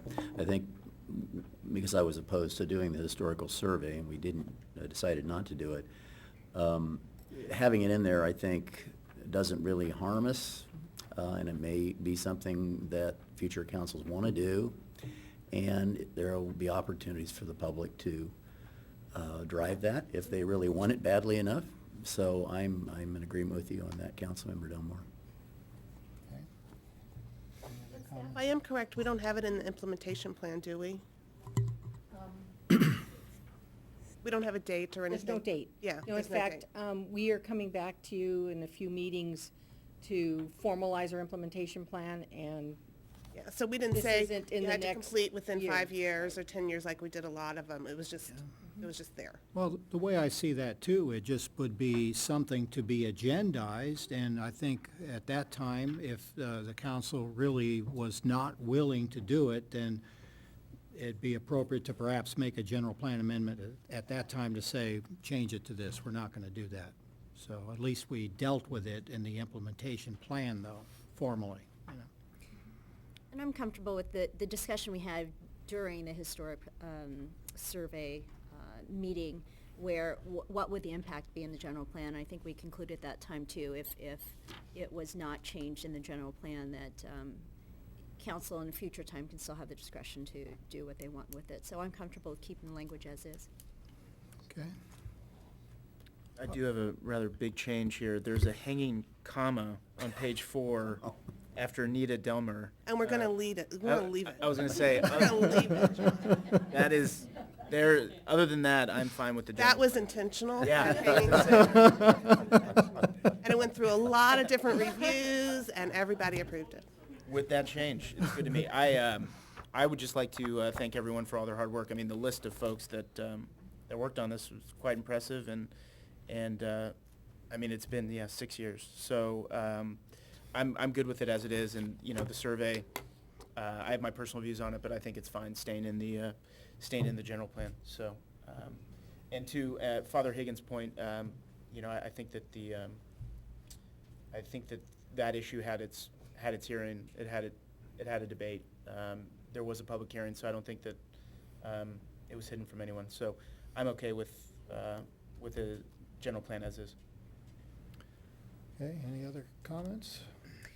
I just want to comment too, you know, I understand that typically cities use a consultant to write all of this work. So again, I know we keep thanking and throwing all these warm fuzzies to staff, but I think they're very well deserved. So thank you so much for the time and effort you put into this. I know you've been hearing a lot of gripes about how long this has taken, but aside from the fact that staff did a lot of work, the general plan steering committee did so much work, and the level of input that was provided, the opportunity for the community to really have a say in this, I think was really thoroughly done. So yes, despite the many years that this took, and you know, for John Hutt, you know, your birthday's coming up soon. It is an early birthday, but I understand we have another birthday today, so that might be a great gift for that person. But this is, you know, again, just commending everyone that put the work into this. It's really a document of the people, and I think it's clearly shown through here in these 8 pounds of documents.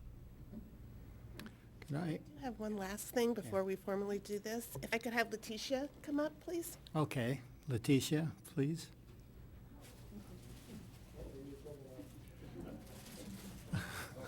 All right.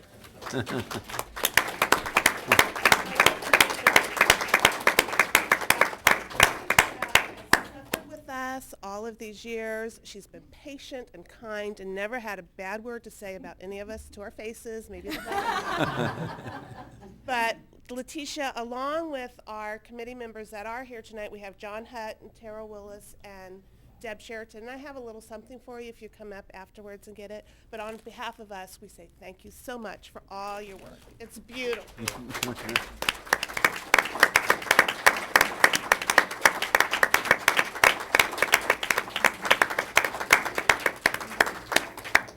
I'm surprised. Thank you. These are absolutely beautiful, and I would like to thank everyone. This has been a long process, but a learning process for all of us. I'm very, very happy that we're finally coming to an end and we can move forward with the implementation. So thank you, everybody who was involved, all the volunteers, the committee members, Planning Commission, City Council. Thank you very much for the opportunity. I appreciate it. Thank you. Okay, And thank you, Mayor. No, you wanted to, didn't, Oh, yeah, I have, for our people that are here, I just have a little something. If you want to come down, get on camera, be acknowledged. John.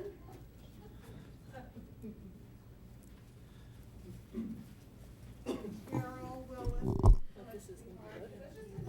I know, right?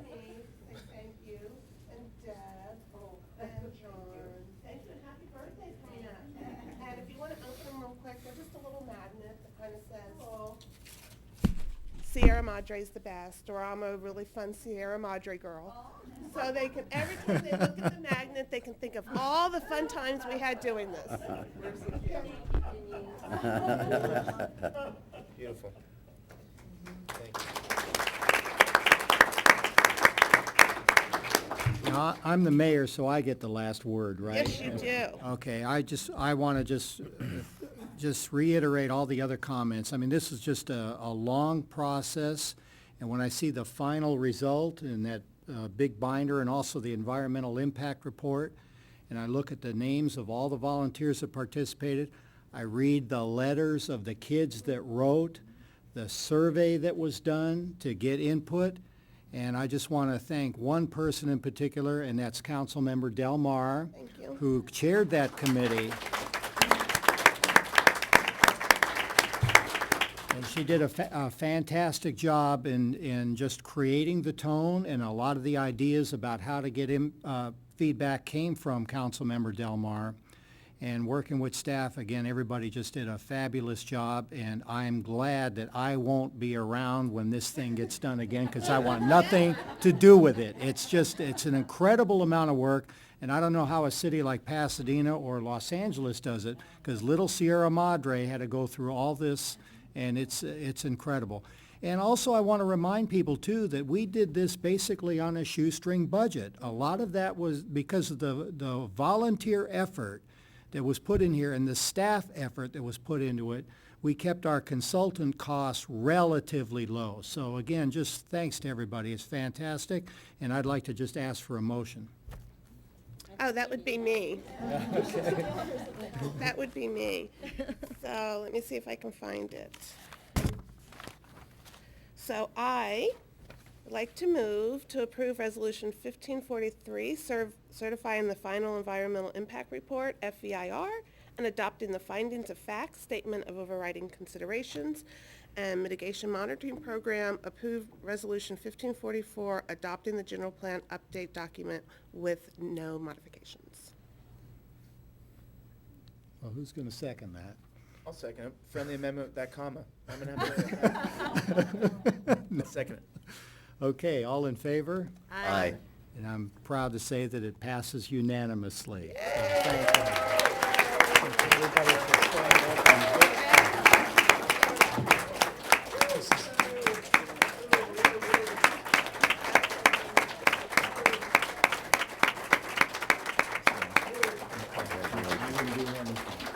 Thank you again for everything. It's gotta feel good. Okay. And thank you, Dee and Pat, too. I forgot to acknowledge you and all your hard work and getting the volunteers, and our mayor, he did his part, so we all just kind of chipped in. Okay, let's move on to item number 3, consideration of urgency ordinance 1366U to rescind the interim moratorium ordinance that we had placed. Okay. Director Gonzalez has a staff presentation, and this is another public hearing. Good evening.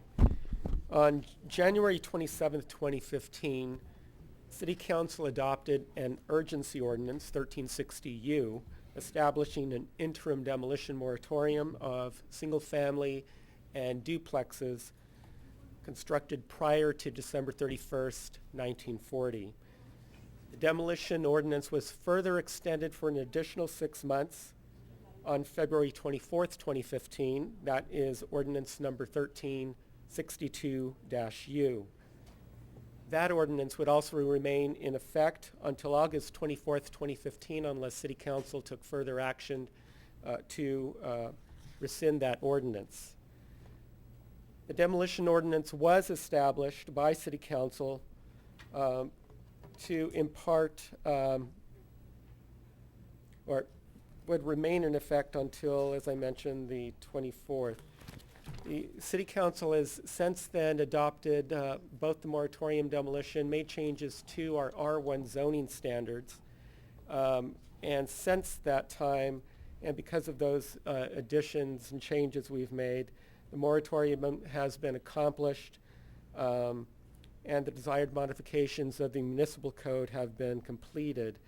With that, staff is presenting two alternatives to the council at this time. One is to adopt the urgency ordinance, rescinding the interim urgency moratorium with or without changes, or to take no action and allow the demolition moratorium to lapse on August 24th, 2015. Staff recommends alternative number 1 for the City Council to adopt the urgency ordinance 1366U and to rescind the interim urgency ordinance 1360U, thereby lifting the demolition moratorium. If you have any questions, I'd be happy to answer them at this time. Okay, questions? Okay, thank you. We'll open it up for public comment at this point. Does anybody wish to comment on the proposed ordinance? Okay, seeing no one, we'll bring it back to council. I mean, this is pretty straightforward. Do we Kind of a really need no-brainer, to- isn't it? Kind of a no-brainer, right? So why don't we just go have a motion here, and So moved. Second. all in favor? Aye. Aye. None opposed? Passes unanimously. Okay. All right. Item number 4. Successor agency resolution and city council resolution, adoption of disposition and development agreement for the 186 East Highland. This evening, we have a presentation from Director of Planning and Community Preservation, Vincent Gonzalez. We also have representatives from Heritage Housing Partners here to answer detailed questions regarding this project. And I have to say that tonight is rather momentous. First, we finished the general plan, which was 5 years in the making. I have to tell you, this has been in the making since the late 1990s. So we're finally getting towards the end of this one. Yeah, So well, at this point, We haven't approved this no, we're one getting yet. Don't towards get the too end, I excited. said. We're getting towards the end. At this point, I turn it over to Director Gonzalez. Thank you. Heritage Housing Partners has submitted applications to renovate the former First Church of Christ Scientist building, which is located at 186 West Highland Avenue at the southeast corner of Highland and Hermosa Avenues. As mentioned, Charles Loveman, who is the Executive Director of Heritage Housing Partners, and his team are here this evening, and they will be making a brief presentation after I conclude my presentation this evening. The purpose of the project, again, is to create 3 affordable housing condominium units for purchase by moderate-income first-time home buyers. The property is currently owned by the City of Sierra Madre Housing Successor Agency, which purchased the property in 1995 for $230,000, utilizing the 20% set-aside funds for the sole purpose of creating housing units, affordable housing units. Council will be considering 3 actions this evening. First, to enter into a disposition and development agreement, which includes authorization to transfer ownership of the agency-owned property to Heritage Housing Properties, or Heritage Housing Partners. And second, to authorize the city manager to sign the owner's affidavit and entry into private land forms to permit the development, to submit entitlement applications that include a tentative parcel map, affordable housing incentives, to designate the property as a local historic resource, to enter into a Mills Act contract, and to apply for a certificate of appropriateness. The entitlement request will be reviewed by the Planning Commission on Thursday, July 16th, and they will come back to the City Council pending the Planning Commission's determination for approval before City Council at your meeting scheduled for July 28th. And the final City Council action this evening is to consider the waiver of development impact fees totaling $66,105. I would like to clarify that the report indicates that a separate public facilities waiver is being requested by Heritage Housing Partners, the State Quimby Act fee, totaling $7,385. Staff has determined that this fee is already captured as part of the development impact fee, this total of $66,105.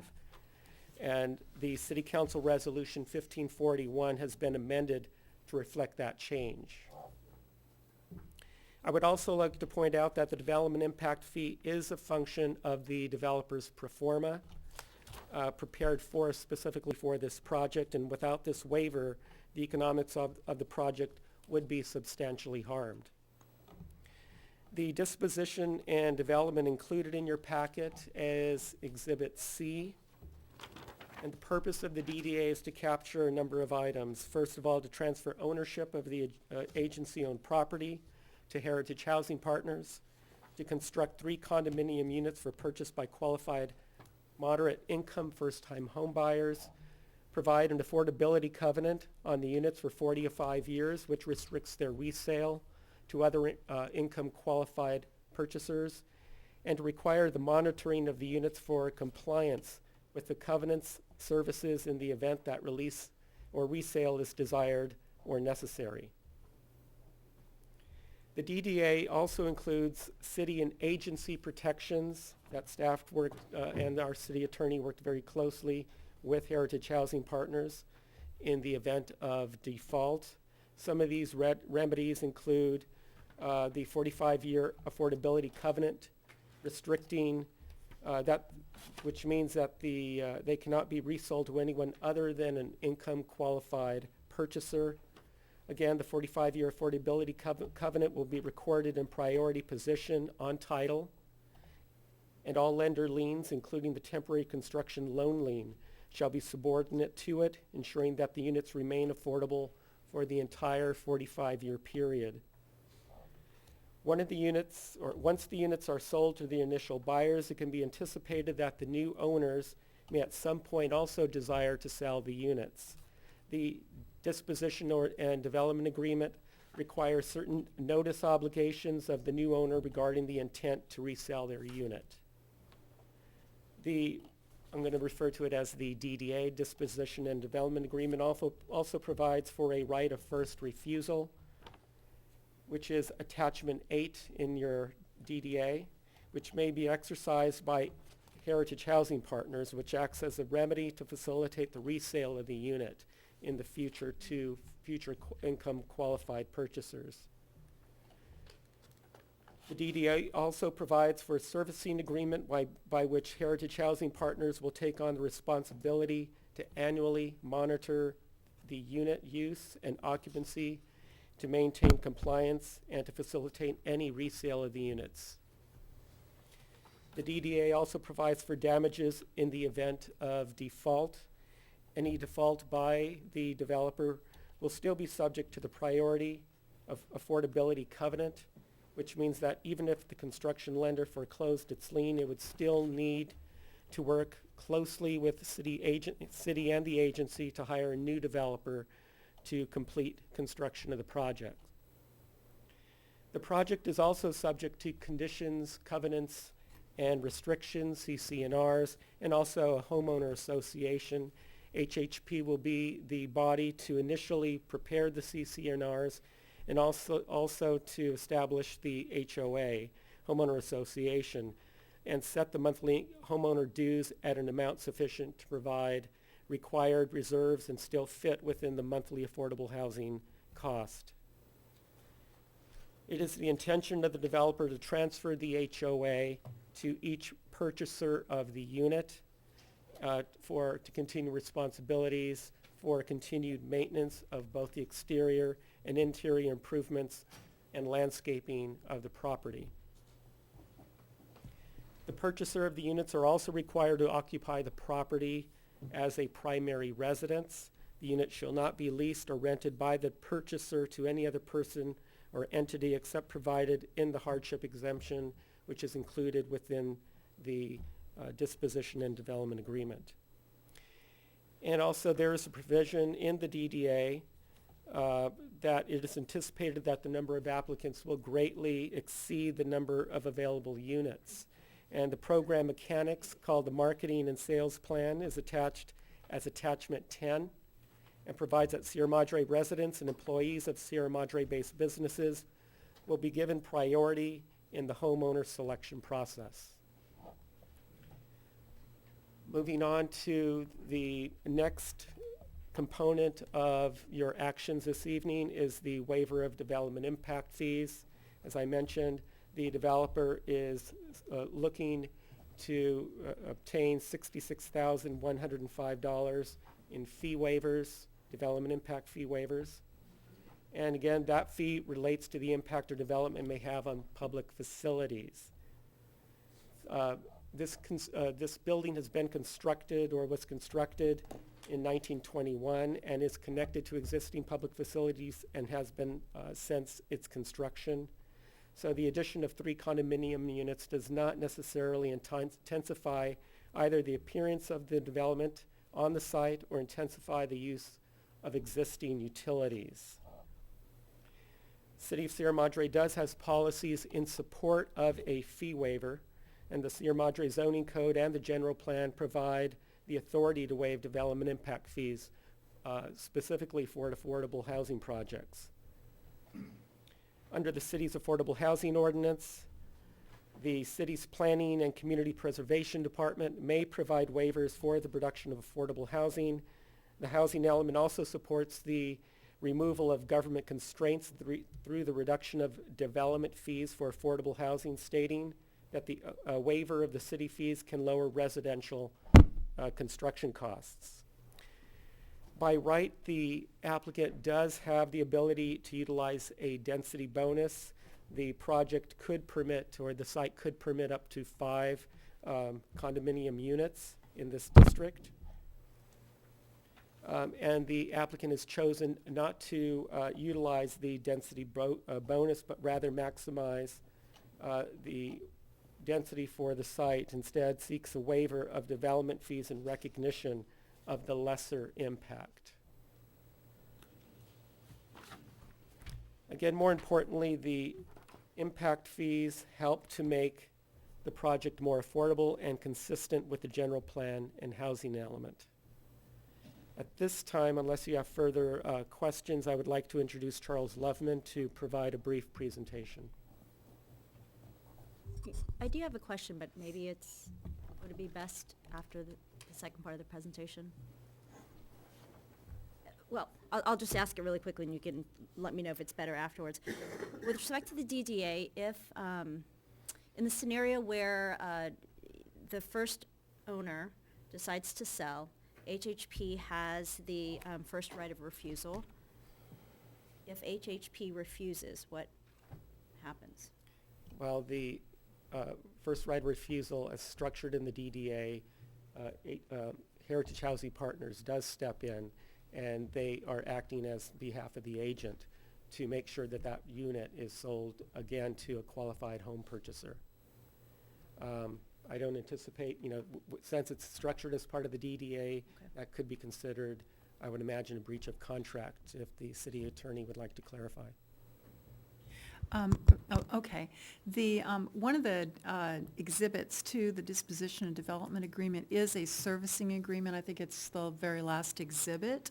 And something that I think will be important to the city once these units are constructed and the first lucky 3 families, are chosen to purchase them, somewhere down the road, it certainly would be anticipated that people would want to sell their units and move on, but the units will always have a restricted sales price on them for a 45-year period. Through the servicing agreement with Highland HHP, they act as the agent for the city to try to locate another qualified family to purchase. So the whole purpose of the right of first refusal is just as a safety measure or a stop card, in case they can't identify a family quick enough within the time frame, which is, I think, 60 to 90 days, but I'm going by memory. And even exercising the first right of refusal, the idea is then to maybe have a dual escrow or shortly thereafter sell it to the next income qualified purchaser, so that it is always used for the entire 45-year period for residential purposes, owner occupied by an income qualified buyer. And the most important feature that protects that for the city is the agreement that the 45-year covenant, affordability covenant, will always be recorded. It's first in place. And the mortgage companies that HHP, which is also helpful to the city when they become our servicer, I think they use 4 or 5 companies that are used to these kinds of affordable housing projects. Will all agree to subordinate, and normally a bank will want that affordability covenant to be subordinate to their first place mortgage, but that's not going to happen here. Thank you.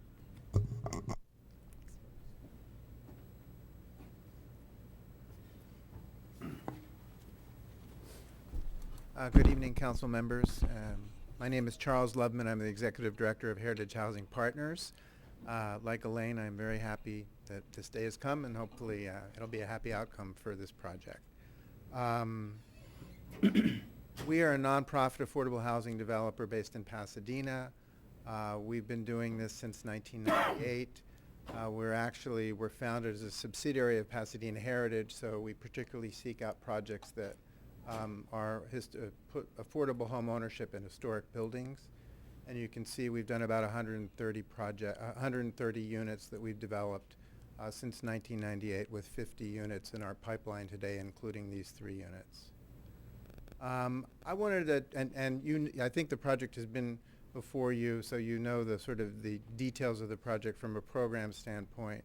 3 units, converting the old church into 3 units. Average unit size about 1,200 square feet, townhouse style configuration, to be sold to moderate income first-time home buyers. I wanted to kind of touch broadly on some issues. One is just we always get questions about how the affordable sales price is set, and then I'll go through a lot of the same territory that Vincent covered in terms of the rules and regulations of the program. Because this, even though redevelopment in California is dissolved, this is basically a redevelopment asset, and we are getting, in addition to the city's land donation that we're asking for the property, we're getting redevelopment money from the County of LA. So this is basically being developed under redevelopment rules and the state statute for redevelopment. And without going through all those words up there, the state basically says that total housing costs should not exceed around 35% of a home buyer's income. And then they make adjustments for a, quote, typical home buyer. For a 3-bedroom unit, they say the state says it's always number of bedrooms plus 1, so a typical home buyer would be a 4-person household for a 3-bedroom unit, and then it's 35% of median income for a 4-person household. And that's kind of how the price is set. You sort of work backwards from how much money goes to total housing costs. There's 4 components of total housing costs, including the mortgage payment, property tax, property insurance, and HOA dues. And as Vincent said, the program requires that buyers are first-time home buyers, and they're income eligible, and they have to be owner occupants. Under 2015 figures published by the state for a 4-person household, see if I can figure out so we're pricing based on a 4-person household because it's a 3-bedroom unit. And for moderate income, the range is between $68,300 and $77,750. So this is the target range and the range that's priced, what it's priced for. That doesn't mean to say that we wouldn't sell to a 3-person household or a 5-person household. So the price is set based on it being a 4-person household, but then depending upon who the final buyers are, the actual income range depends on the household size. And feel free to ask questions, sir.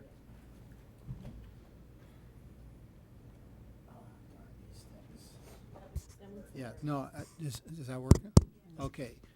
So because these are 3-bedroom, so the 4-person household size and income range will dictate the price? Correct. And if you sell to a 3 or a 5, it's still gonna be the price for. It's still dictated going to by- be the price. Okay, thank So you. the state basically says, look, you can't price to every Yeah, the thank final buyer. So we're going to assume that a buyer is a 4-person household, and that's how we'll price it. If a 5-person household was the buyer, that would mean that, where am I? That would mean that they might be able to qualify at the lower end of this range and still qualify. If it was a 3-person household, they might need to be at the higher end of this range in order to afford the mortgage. And it's kind of a 2-step process. So we will be working in conjunction with the city staff. We'll develop a marketing plan in conjunction with both the city and the county, because the county is also providing funding.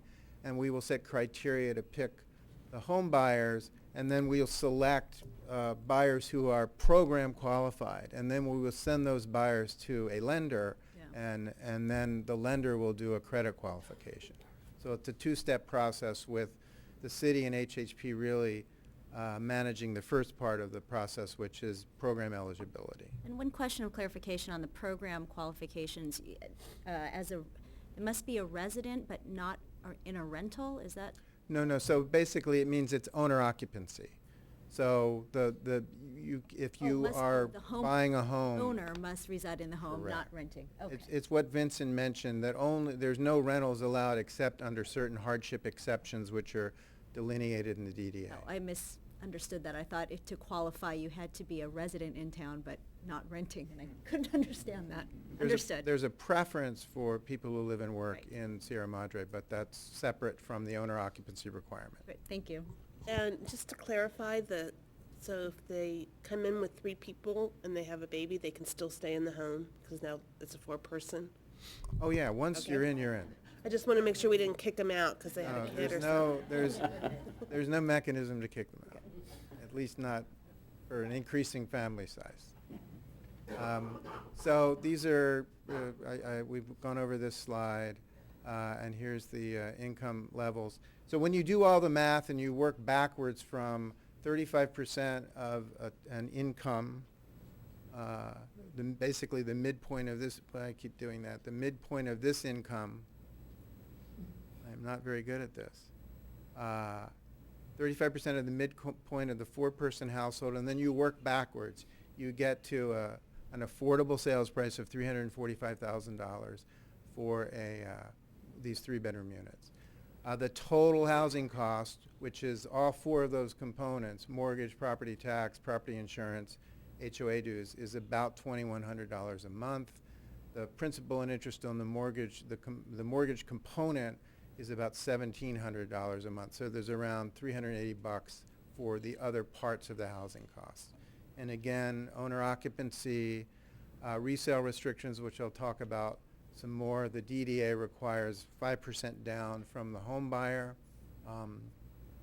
Just to give you an idea, the typical home buyer must have at least a credit score of at least 640, and they have to have in order to qualify for the credit part of the process, they will need a low debt-to-income ratio, typically 10% or less for their debts. So these are high credit quality buyers. Question on the debt.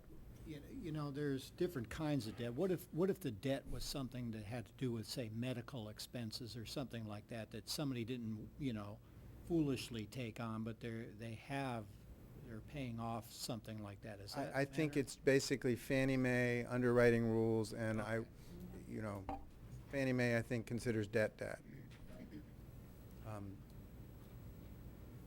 So we'll talk about this later in my presentation when we talk about sort of the financial deal points, but just to kind of give you a flavor of the overall numbers, it's total development cost, including land cost, is about $605,000 per unit.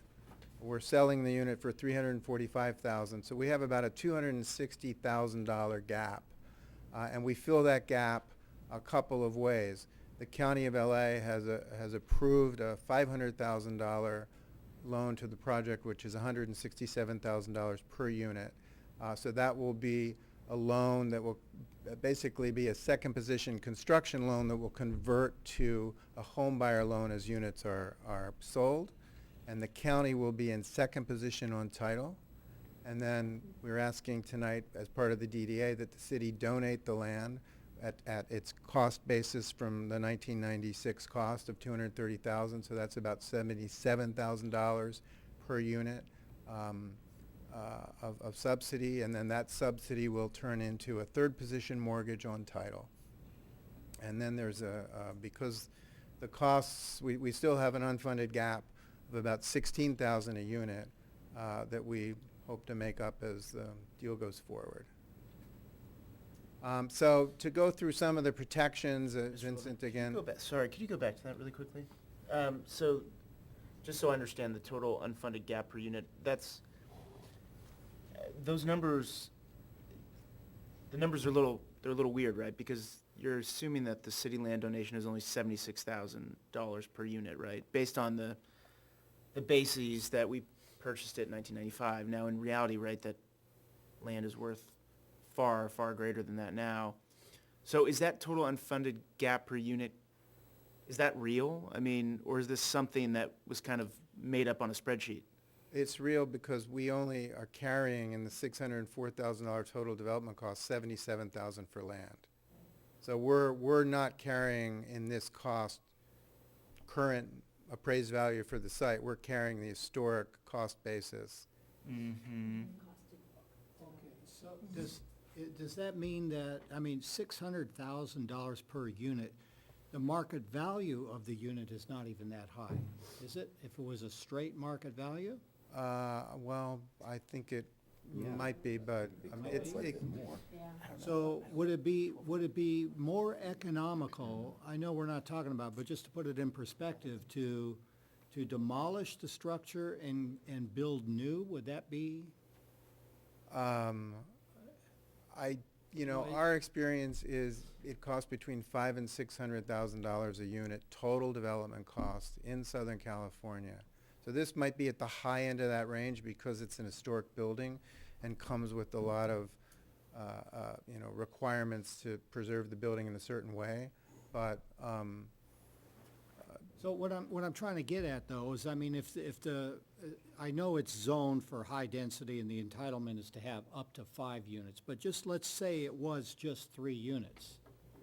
And this property was put on the market and somebody wanted to buy it and build a 3-unit condominium on it. Would their development cost be that high if they bought the land at market value and built 3 units?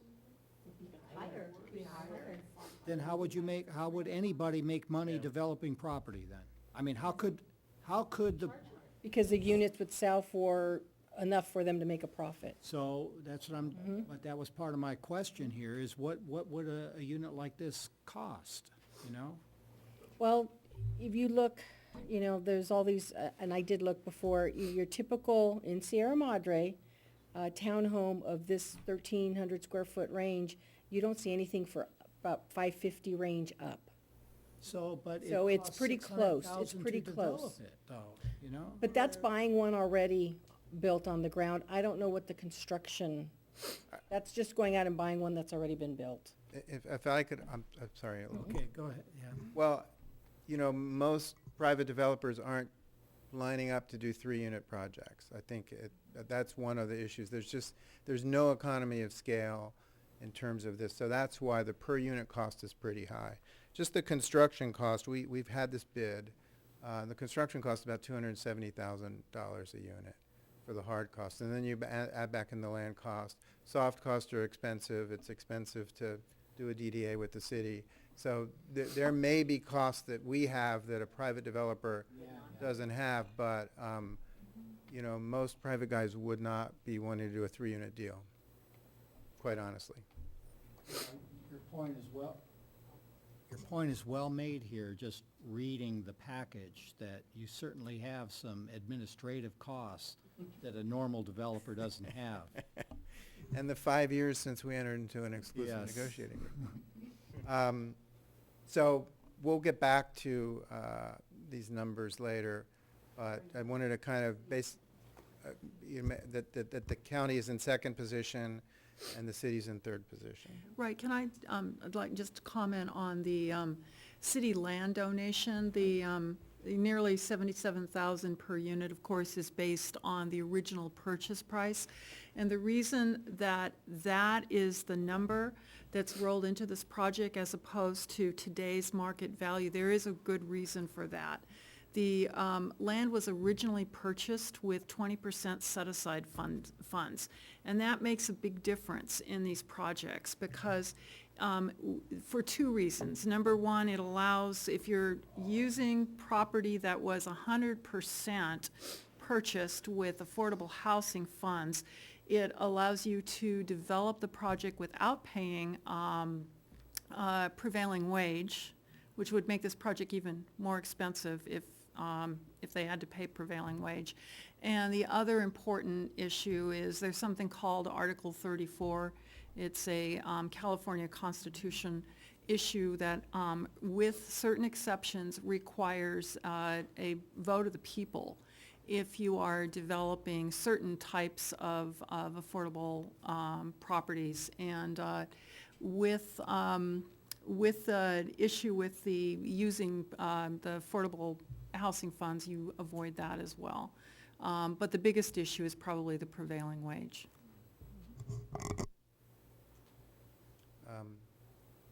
So I'm going to cover some of the similar ground that Vincent's covered. The protections within that they're built into this DDA and this deal, I think the primary protection is that the affordability covenant will be in first position on title, ahead of both the construction loan, and then as the construction loan is paid off, a home buyer comes into the picture, the home buyer gets a first mortgage. The affordability covenant will also be in first position ahead of the first mortgage lender. I will tell you that that is not the norm. Particularly construction lenders typically do not like to be behind affordability covenants, but our construction lender consented to that in this case because we wanted to provide a mechanism to protect the city. So if we blow up and can't complete the deal, which whenever we're talking about DDAs, we always talk about how we fail. I hate that. If we blow up and can't complete the deal, the affordability covenant is in place. And so, as Vincent said, the construction lender will basically, as a practical matter, have to work with the city to find a new developer to complete the project as an affordable homeownership project. And to your question, Councilwoman, if we now have completed the project and we've sold it to a home buyer, and then the home buyer is not paying their mortgage and they're foreclosed out, first of all, we have notice and cure rights in the third mortgage, so the city will be notified, and we as the servicer on behalf of the city will be notified. We can step in and cure that default. But even if it defaults out completely, the affordability covenant is ahead of the home buyer mortgage. And then resale restrictions will exist for 45 years unless the city decides to let them lapse. Resale restrictions, any buyer, once we've sold the unit, any buyer can sell at any time. The way the program really works best, though, is if buyers live there for at least 5 years. And of the 130 units that we've done since 1998, I think we've maybe had 7 units be resold. So it's a very low percentage. If we do our job well, this will be a long-term home ownership for 3 very lucky families. The third mortgage, the way the DDA prescribes the third mortgage, Heritage Housing Partners will originate the third mortgage, and after we sell the last unit, we will assign those mortgages to the city. So the city will become the owner of the paper, and then we will enter into a servicing agreement. So we'll be the servicer for the loans, but the city will be the owner of the paper. So again, in answer to your question, if the city decides not to exercise its right of first refusal, so the home buyer has an obligation to come to us and, as the servicer, and say, we want to sell. And so we as the servicer notify the city and say, hey, they want to sell, do you, City of Sierra Madre, want to exercise your right of first refusal? If for some reason the city said, no, we didn't want to exercise the right of first refusal, there would be equity share mechanisms that kick in, but since the affordability covenant is always in first position, it really can't go to market unless the city decides to waive that covenant and let it go to market. And because the city is going to be the owner of the third mortgage, and there'll be an agreement with the county about how to work together with them, the city will always be the one to decide the disposition of the unit when a unit is turning over. In most cases, we exercise the right of first refusal. In fact, we always have exercised the right of first refusal. We've never let a unit go to market. We exercise the right of first refusal. We find a new income qualified first-time home buyer. Most cases, we enter into a purchase agreement with the original home buyer and then assign that agreement to the new home buyer. And it never, in some cases, we end up having to buy it back and then resell it.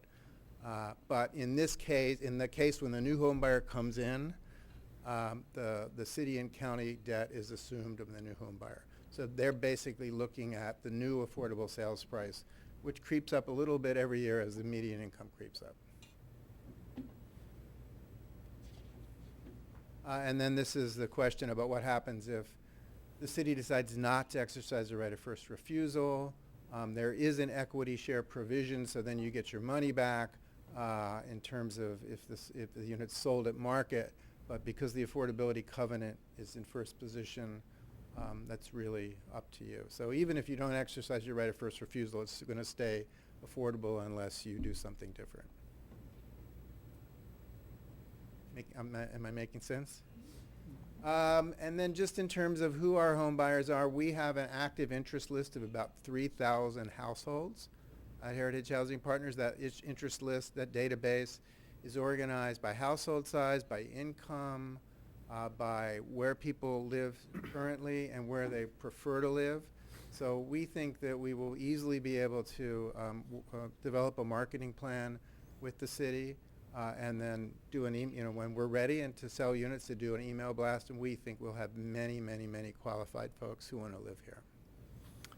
Real quick question, do you sort that data, those 3,000, by veteran status by any chance? I don't know if we have that information in the data. And to the extent that that would be a preference that the city would want to put into their marketing plan, we could do that. Yeah, just a question, when is, in the, I think it's not attachment 10 or section 10, it does give some indication of the marketing plan, but it's not really specific, nailed down onto the priorities and how to score potential applicants. That's going to be developed later? Yes, sir. So before this comes back to us for final approval, we will then have that well, that's at the pleasure of the city, but usually that's an administrative approval to develop the scoring criteria. And there's sort of threshold criteria. Are you a first-time home buyer? Are you income qualified? Are you credit qualified? Well, the other, like it says, is that the priority was to be given to Sierra Madre residents. There was one more thing that I know is mandated by the state. It was a higher priority, but the second was Sierra Madre resident. Third was, working for a.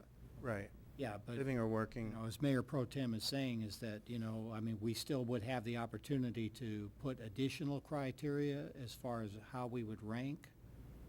Yes. Veteran status, So we would then apply a point system to each of those, and we typically would work out the point system with the city if the city wants to bring it back to the council at that time. And we wouldn't really start marketing because this is, a year away. So we would start marketing when we got closer to having something to sell. But yes, we'd.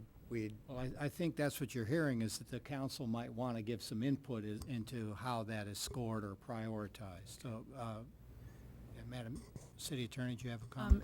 Sure. The only issue to be aware of with giving a veteran preference is that Veterans Administration loan is not going to work with this program. Sure, but that's a reduced interest rate. Sure. This is hundreds of thousands of dollars less. I would think that buying this, you'd throw that away and go apply for. Oh, no, I would Better hope deal. so, that someone who, if a veteran, and if there's a veteran's preference, is one of the, any of them, that they would still go through, they would need to go through the lenders suggested by the Highland HHP and forego using a Veterans Administration loan. That's the only issue.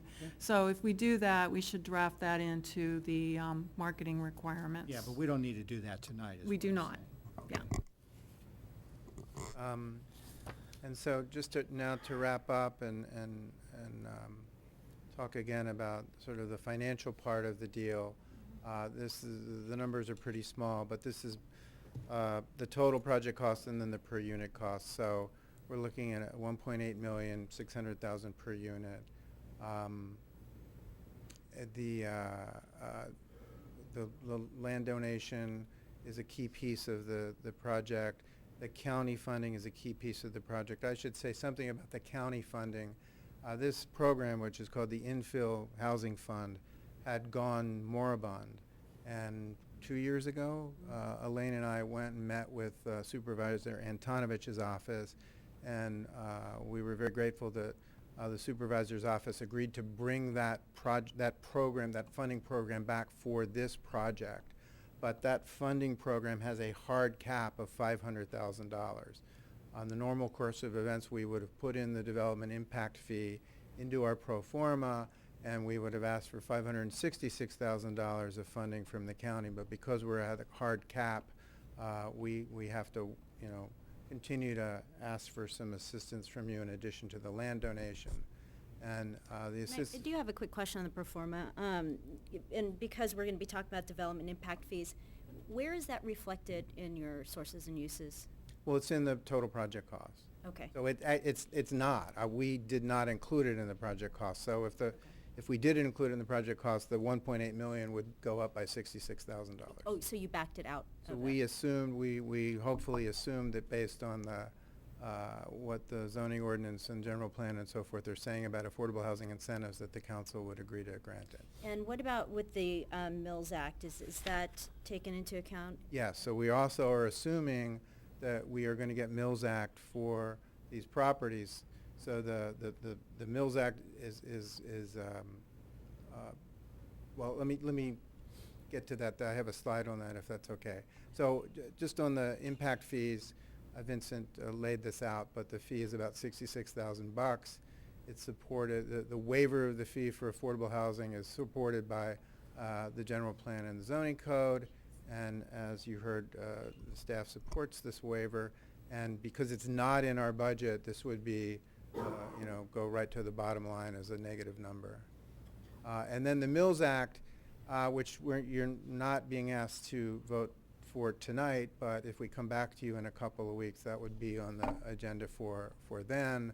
The Mills Act basically gives a property tax break to the home buyer. There actually are sort of, to me, three. The Mills Act is a win-win-win for the city, for the home buyer, and for Heritage Housing Partners. It's a win for the city because the Mills Act actually gives the city an enforcement mechanism in terms of making sure the units are maintained to a certain standard. So that's an important benefit of the program. It's clearly a benefit to the home buyer because there's a property tax savings, but we're able to take some of that property tax savings and put it into the formula so it actually gives a boost to the affordable sales price as well. So without the Mills Act, the affordable sales price would be lower and our gap would be a little bit bigger. And that concludes my here's our hoped for timeline to come back to you in a couple of weeks for entitlement approvals, and then get our building permit by the end of the year, break ground in January, and we're anticipating a 10-month construction process and about 6 months to sell the homes. So thank you. Okay, any questions? Other questions? I Well, do. don't Yeah, go yet. Mr. Lover, You're- you can stay up there. I have some more questions. I'll go. So I guess my only issue, right, with this right now is the development impact fees, and so I'll just get right to the heart of the matter. With the developer fee that you're showing on the pro forma is $248,000, $82,000 per unit. Is it fair to characterize that as profit? Sure. Okay. So if we weren't to waive the 66,000 total in fees, that would reduce your profit to, give or take, $60,000 per unit. Well, so first of all, we start with the page that shows it's 248,000, but we're already 48,000 to the negative. So we're at about 200,000 as we sit here today. The developer fee is an at-risk number. So the developer fee is what we get at the end of the project. If we've been able to deliver on our numbers, then we would get 248,000 minus the 48 that we're showing is negative. What is that, 44,000? Well, so I think there's a slightly updated pro Sure. forma, but 44, 48. Yeah. Yeah. What exactly? Oh, it's just that the costs, from the time we started putting the numbers together and then we went out to bid, the construction costs have gone up, and so the costs are higher than the sources that we have. We have a pricing formula that says, here's what the affordable sales price is, that's the number, doesn't adjust with market. We have the county saying, we can give you 500,000, not 560,000. And we have the city saying, we'll kick in the land at its historic cost. Mhm. So all three sort of gap fillers are cap numbers. So if the costs go up, we eat it.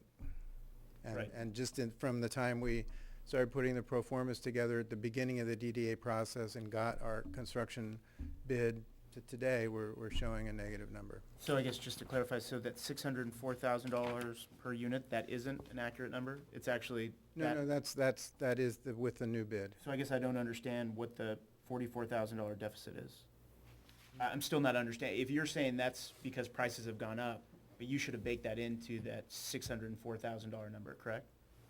No, what I'm saying is that from when we started with the city and putting our pro formas together and going to talk to the county and going to talk to the construction lender, our hard cost number was $100,000 less than it is today. Now we've developed plans, we put those plans out to bid. It's a very competitive construction market out there, so our hard costs have gone up. So the 604 number is with the higher construction cost numbers that we're looking at, and that's translating down to a $48,000 negative number. So yes, we have $248,000 developer fee minus 40-something thousand. And the 604 is the current number. I'm just not quite understanding why that's how it's presented, I guess, because I guess it would be a little bit more palatable for us and easy to understand if we had the total project cost, which would include your administrative costs up until this point, right? I mean, I'm not quite sure why we're backing that out as a deficit below the line rather than just baking that into your total construction costs, right? I mean, that's not even a pro forma. You know how much you've already spent on this project. You've spent $44,000, right? I guess your explanation for what the $44,000 is not exactly making sense to me. If someone else can. Can I try something? Yeah. Can I try a different way? The construction cost and the cost at the top part of this are pretty fixed. There's only so much money from the county, our value of the land. There's no more movement or adjustment in that. But their costs have increased. Yep. They would like to, I guess what best is, they would like to have made a $248,000 profit on this deal, but because the costs have gone up in the interim period, another way would have shown this if the developer fee would have been just $200,000 more or less, there'd be zero. The project would have balanced. No, all you'd have to do is put that 44,000 up in the total But project cost. they can't because that's fixed. But the revenues are Yeah. fixed. The revenues are The fixed. sales price is fixed by Right. state formula. The Yeah. county can't go above 500. The city's historic cost basis is the city's historic cost basis. I don't have any other place. If costs go up, there's no other place to get revenue. So what I'm trying to do with the waiver request is try and manage so costs don't go up more than they are going to. So can I try with some questions, maybe it might help clarify, because I'm still a little bit confused. I'm understanding it more A little like, bit better. I like have a city few more. manager. Go ahead, yeah. But, so what you're trying to say here is that you've outlined your costs, and the developer fee is what the money that you as the nonprofit organization is making to pay your salaries for your staff. Would like to make. Yes, exactly, would like to make, okay? And so the project as structured, you're not able to make your 248,000. That's why you're showing the 44,000 as a deficit. Correct. So you're looking for a way to get 44,000 and a little more out of this. Yeah, Correct. okay, see, that's the way I understand. So if I can, Yeah. so the county, because we've had to deal with the county as well. So the county has guidelines about what's a fair developer fee. So using the county's guidelines, they said, okay, on this deal, Yeah. 248,000 is a fair fee. So that's our target. Yeah. But as I mentioned, that's at risk. The 248 is what's we get when we sell the last unit. So it's not like a number that we're guaranteed. Exactly. If that's, right, you're at risk, like you said, right. If your costs go up, that's gonna come out of that developer fee. We're going to bear that risk Yeah. if costs go up. Exactly. And so. Just like any other developer. Just like any other developer. Yeah. So we, did not put the 66 in our cost basis. The 66,000 is not in our cost So basis. that will erase the deficit. That will and give you a add little- another 66,000 to the 44,000. Oh, if we don't? To the 44, correct. Oh, okay, well, that's different. Oh, I thought we So were we making would then up. be looking at $110,000 I see, against the $248,000 target. I see. Oh, that's, Kind of lost. that's Right. different. Okay, got it, okay. So I guess getting back to that point, is there, I guess historically, you've completed a number of projects and you have a few more in the pipeline. Have the various cities, Pasadena, Glendale, have they given you waivers on developmental impact fees? Just across the board, full waivers? Yes. And have you ever had a project where you didn't get a waiver? I guess what I'm trying to figure out is, this is the first project that I've ever considered as a council member. It's pretty much the first. The only one. Yeah, the only one. and only, So I'm trying to yes. figure out if this is market, right? If this is really what cities do in these situations. I think almost all cities that we've dealt with, and we stay pretty local, so we're in Pasadena and Glendale and South Pass, and now here. Almost all cities provide incentives for affordable housing, and often the incentive takes the form of a fee waiver. And in the cases that the projects you've already developed and the ones in the pipeline, did the cities also donate the land? If they have purchased the land. If the land is a city-owned asset, yes. So I guess, And if they well, don't, then let's the say they cities- did. So have you had a situation like this where the city has both donated the land and waived the fees? Yes. You have, okay. And I guess just, for the public, this is the first time the fees have come to our attention.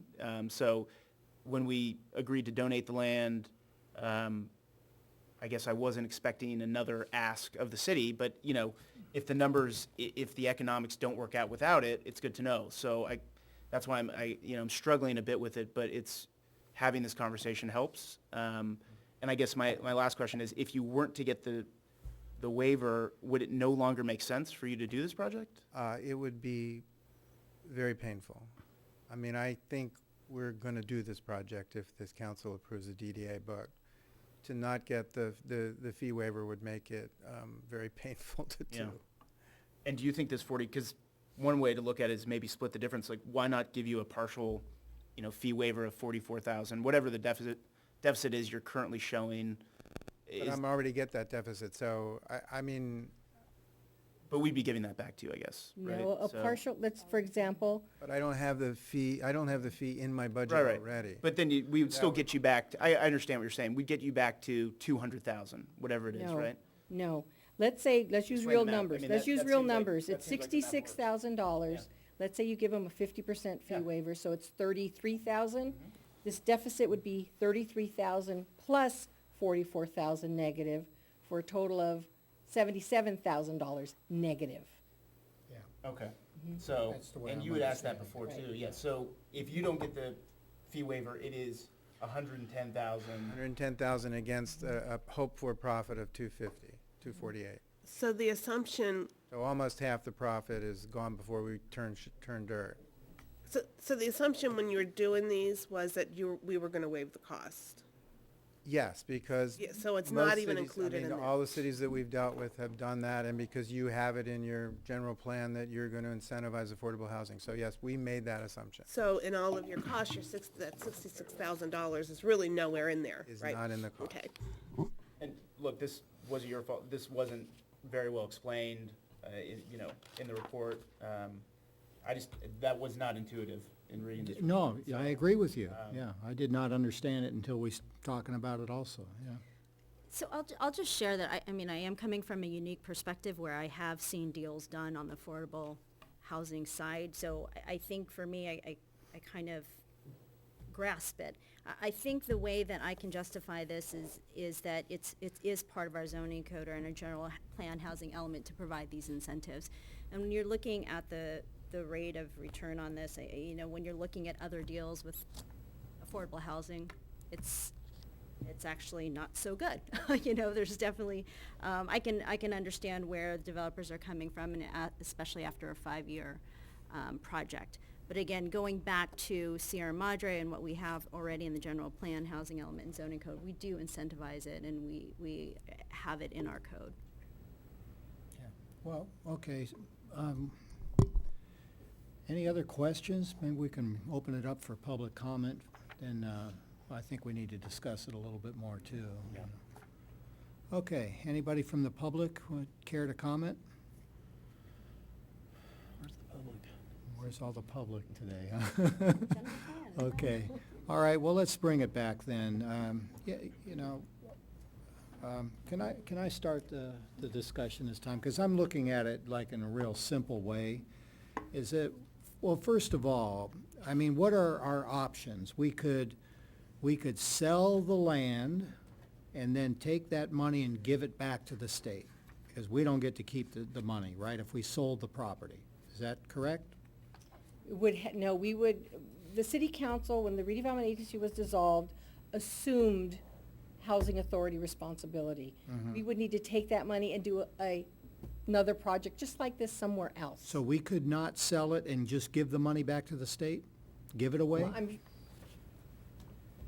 the state would probably take it, but, staff wouldn't recommend doing Okay. that. So either alternative, I mean, what you said is even worse and scarier. We have to 'cause spend it. we do We it have to all do over another again. project somewhere Yeah. else. So, then what would happen, let's just say that we gave the money to the state, we sold the property, something, 4 or 5 unit condominium project is gonna be built on it. Now, what we would get out of that, though, is we would have the development fees, which would even be higher than this, because it'd be 4 units or 5 units instead of 3 units, so we'd get more development fees. We'd also be getting more property tax from this if we did that, okay? But the benefits that we're getting from going through this project is we keep what would supposedly be a historical building, and there's some evidence to suggest that the building is historical. We have lower density in the neighborhood, even though the general plan that we just approved will allow 4 or 5 units. We then have also a good faith effort to comply with our RENA obligations that we put in our housing element, and it will benefit hopefully 3 families in Sierra Madre, and I'd like to comment 3 lucky families, because they're getting a discount of several $100,000. But we are giving up those fees, we're giving up property tax revenue, and the other thing that bothers me about this, though, is that we're still involved with this for 45 more years, right? It's So I was hoping For that the we. covenant, I mean. Yeah, how because much of the work is that? covenant. And you did They answer. do. The good part about They that is manage that it. they are servicing, HHP is servicing it, and they're not charging us for that. Right, The and- city won't be charged for that 45 years of service. Right, and you did answer another question that I had, that the properties don't turn over very often on these things. So, I mean, to me, that's just how I lay it out, is that's the pros and cons of doing this. And at this point, it just looks pretty reasonable to me. I mean, it scares me, a couple of little things about it, but I think all in all, analyzing it, I just can't see another alternative here. I'll just jump in and say that I appreciate you laying that out that way, Mayor, because when I was meeting with the city manager, my questions were, what are other options? And, you kind of laid those out. But when you're comparing what the pros and cons are, I think, that did stand out. Are we giving up $66,000 in development fees? Where could that go? And I'd ask for, what are the different funds it would go to? Understandably, it's good. It's not coming from the general fund, but it still could, would impact us to a certain degree. But when you're laying it out side by side, especially with the pros, the way that you listed them, I think it makes sense for us to move forward. Sure, might be some apprehension in some of these pieces, but it's good to know it'll benefit 3 lucky families. What other thoughts or comments? I have to say, I like the project. Housing for our young people and our teachers is just not affordable anymore. I expressed earlier, my daughter had to move closer to Irvine, and she's having to pay $2,000 for a 2-bedroom little apartment. And there's no way she can buy a house anywhere. So I think that we're building all these $1 million houses, and we're forgetting that there is another generation that needs to come up and start entering into our market. And this I see as a very viable option for at least 3 of our families to start to do that. Did I say we ought to put council members' children at? There's a vote. I thought that was included. That's a joke, folks, Yeah. in case you're wondering. But it is. It's really hard for those 30-year-olds to try to get into a housing, and I think our council member Harabedian can attest to that too. Absolutely, no, absolutely. So, Mayor Pro Tem, your thoughts? I think everyone has spoken well on this.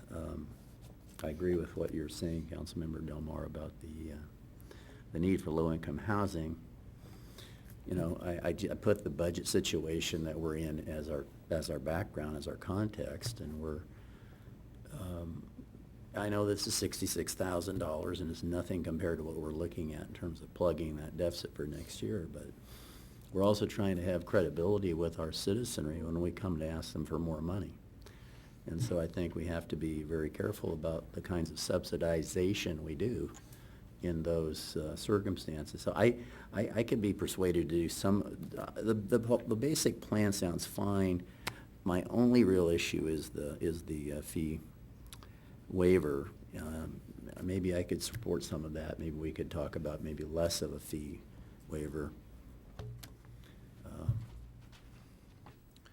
Well, what would you? I mean, I'd like to just see if we can discuss it, if not. Well, we sure can discuss it. I mean, it's appropriate. I mean, again, it's, we are giving away our taxpayer dollars here. We're doing that. But, my argument is, and it's laid out pretty well in the staff report, is that we put all these incentives into the general plan. These incentives are baked into our housing element. That's true. And they're baked into state law, aren't they? I mean, the state law just basically tells you these are the things you should consider to execute this program. Now, I'll just say this. I mean, I really don't like us being in the business of this at all. My personal feelings are that the whole program was ill-conceived, but it is here. We have, in good faith, gone through the process of getting our housing element approved with these elements in it. And this is one thing we said we were going to do. And I'm looking at the work that has been put into this thing. And, I'm normally not very sympathetic to developers. But in this case, I see what they've done. And where else could we get something like this. I mean, it's, you know, a private developer is not gonna do such a thing, and I don't like giving away money, but I think we've given them direction to give us a proposal on this. They've worked awfully hard on it. I tend to believe the financials that they've put, and so I'm willing to go ahead with what is recommended. But If I could just clarify, the development impact, those are not general fund dollars. Yeah. So if we collect these, it does not do anything to our current deficit. It doesn't, but I mean, to the Mayor Pro Tem's point. Just so yeah. there's no confusion, I don't want people to think that not collecting this somehow puts us Yeah. in a deeper deficit in our general fund. No, I that's. just want to clarify it doesn't. all. And that's a very, very important point, but at the same time, I don't ever want to get caught into saying, well, the expense is okay because we've budgeted. I mean, it's still money that eventually gets spent on behalf of the citizens of Sierra Madre at some point when we actually go through and determine what we can use those development fees for. So right now, yeah, it's just, we've got money piling up in different accounts that we cannot spend on the general fund, and this would take away a little bit from that. But, you know, I'm okay with it. And I think we're all a little taken back about the development fee. I always thought our contribution was solely gonna be the land. Yeah. And then to see that we're also contributing this amount, it was just, you know, we really weren't told that in the couple years I've been here. Right. Yeah, no, and, you know, true. I think that a lot of this was probably just a communication issue, right? I mean, I think that this was somewhat brought to the council at the last minute in terms of the development impact fees, and I think that that's probably why my initial hesitation was so strong, which was, you know, well, wasn't this considered at the forefront of the project and with the donation of the land? And I would have just assumed that the fees were baked in, and you know, and they weren't, and that's fine, you know. And now looking at the economics of it, to me, it's really just, do the numbers work out to where this project makes sense for you and it makes sense for us?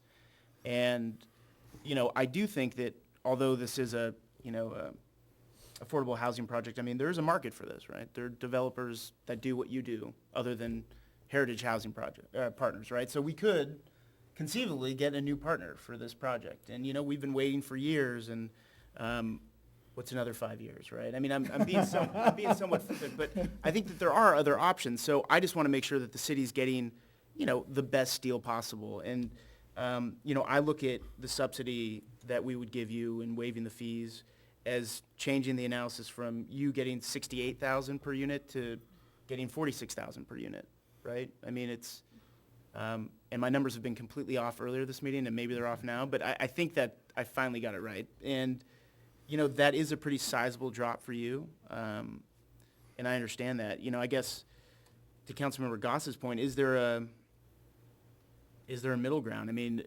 because, yeah, these fees aren't going into the general fund, but they're going into replacing our streets and our sidewalks, which we need more money to do and not less. And I'll finish and then you can make your point. This money is being used to make development, you know, to make real improvements in the city. So when we don't collect these fees, we are, in a sense, subsidizing, right? So, and I just have a philosophical problem with that. I'm very much in favor of affordable housing. I'm very much in favor of this project.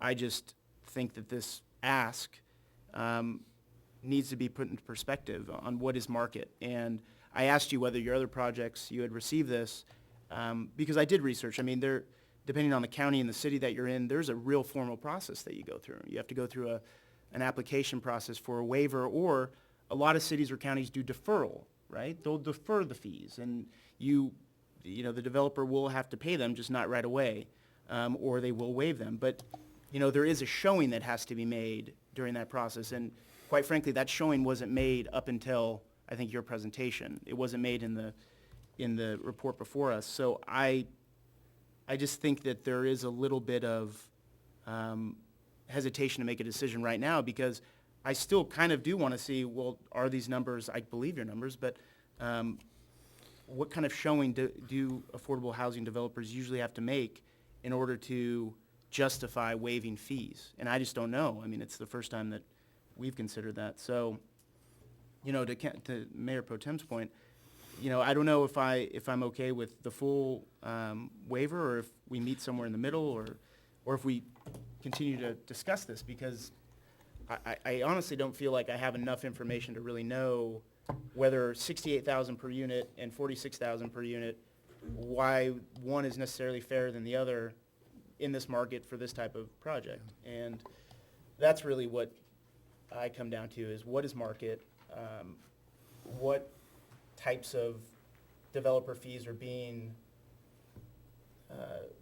reaped for these types of projects in other cities, and we don't really know that. Yeah. So that's why I pause. I pause not Yeah, because this yeah. isn't a great I think this is a great project. I just want to make sure the economics of the fees make sense, so. Well, my understanding was they're gonna go forward with the project whether or not they Right, get the waiver, so right. could we possibly, and this is just a suggestion, to do the recommendations 1 and 2, and then have some more, evidence be brought back on number 3, on the waiver, and if you're looking for some more information on practice. Yeah, and, you know, I don't want to hold up the if there's a consensus here that this isn't an issue and we can waive it, then I don't want to hold everyone up, but, you know, that might be a workable solution. These are good points. I mean, is there any other way we can share risk on it, you know? Say that if your costs come in low, that we keep our fees, and if they go in high, we waive. The other way of looking at it is, you know, okay, the taxpayers are being asked to pay $66,000, but this is low-income housing. I think all 5 of us are good on that. So the real question is, can we find a classification of potential homeowners here that I think would be compelling for our residents? That's why I suggested the veterans, because it seems to me that given our wartime footing, our endless wartime footing, we've got numerous veterans coming home and struggling. Veterans Administration is a mess. I know this is a very small thing, but if we could at least make that one of the top criteria, I think we could be, you know, tell our citizens proudly that we're trying to do something on behalf of veterans. I don't know if we have any low-income veterans living in Sierra Madre right now. I don't know. I don't know if that would mess us up too much, but. Well, it's moderate income. Moderate, Yeah. right, moderate, yeah. And I think you're on the right track there. And, you know, providing a home for one of our teachers who lives right across the street would also, or a firefighter, or one of our public employees, to give them a heads up. So it's really a moderate income, not so much the low income. And I don't know where I'm going with that. Well, Kind of if I can. losing it here. Yeah. No, let me just say again, though, is really the property itself is worthless to us. Now, I'm just saying that very bluntly, because that's how I see it. The property is worthless. If we don't have alternatives for the property, I just as soon would give it away and just be done with it. So really what we're talking about giving away here is the development fees in exchange for a benefit that the town is gonna receive. And you make a good point about the veterans. Is that appropriate for the city to give something up to help, you know, teachers or an employee or something like that? I mean, if you think of it that way, it's not a lot of money. But, you know, your point is well taken. How do we know that these numbers are realistic and you aren't making a windfall from the $60-something thousand?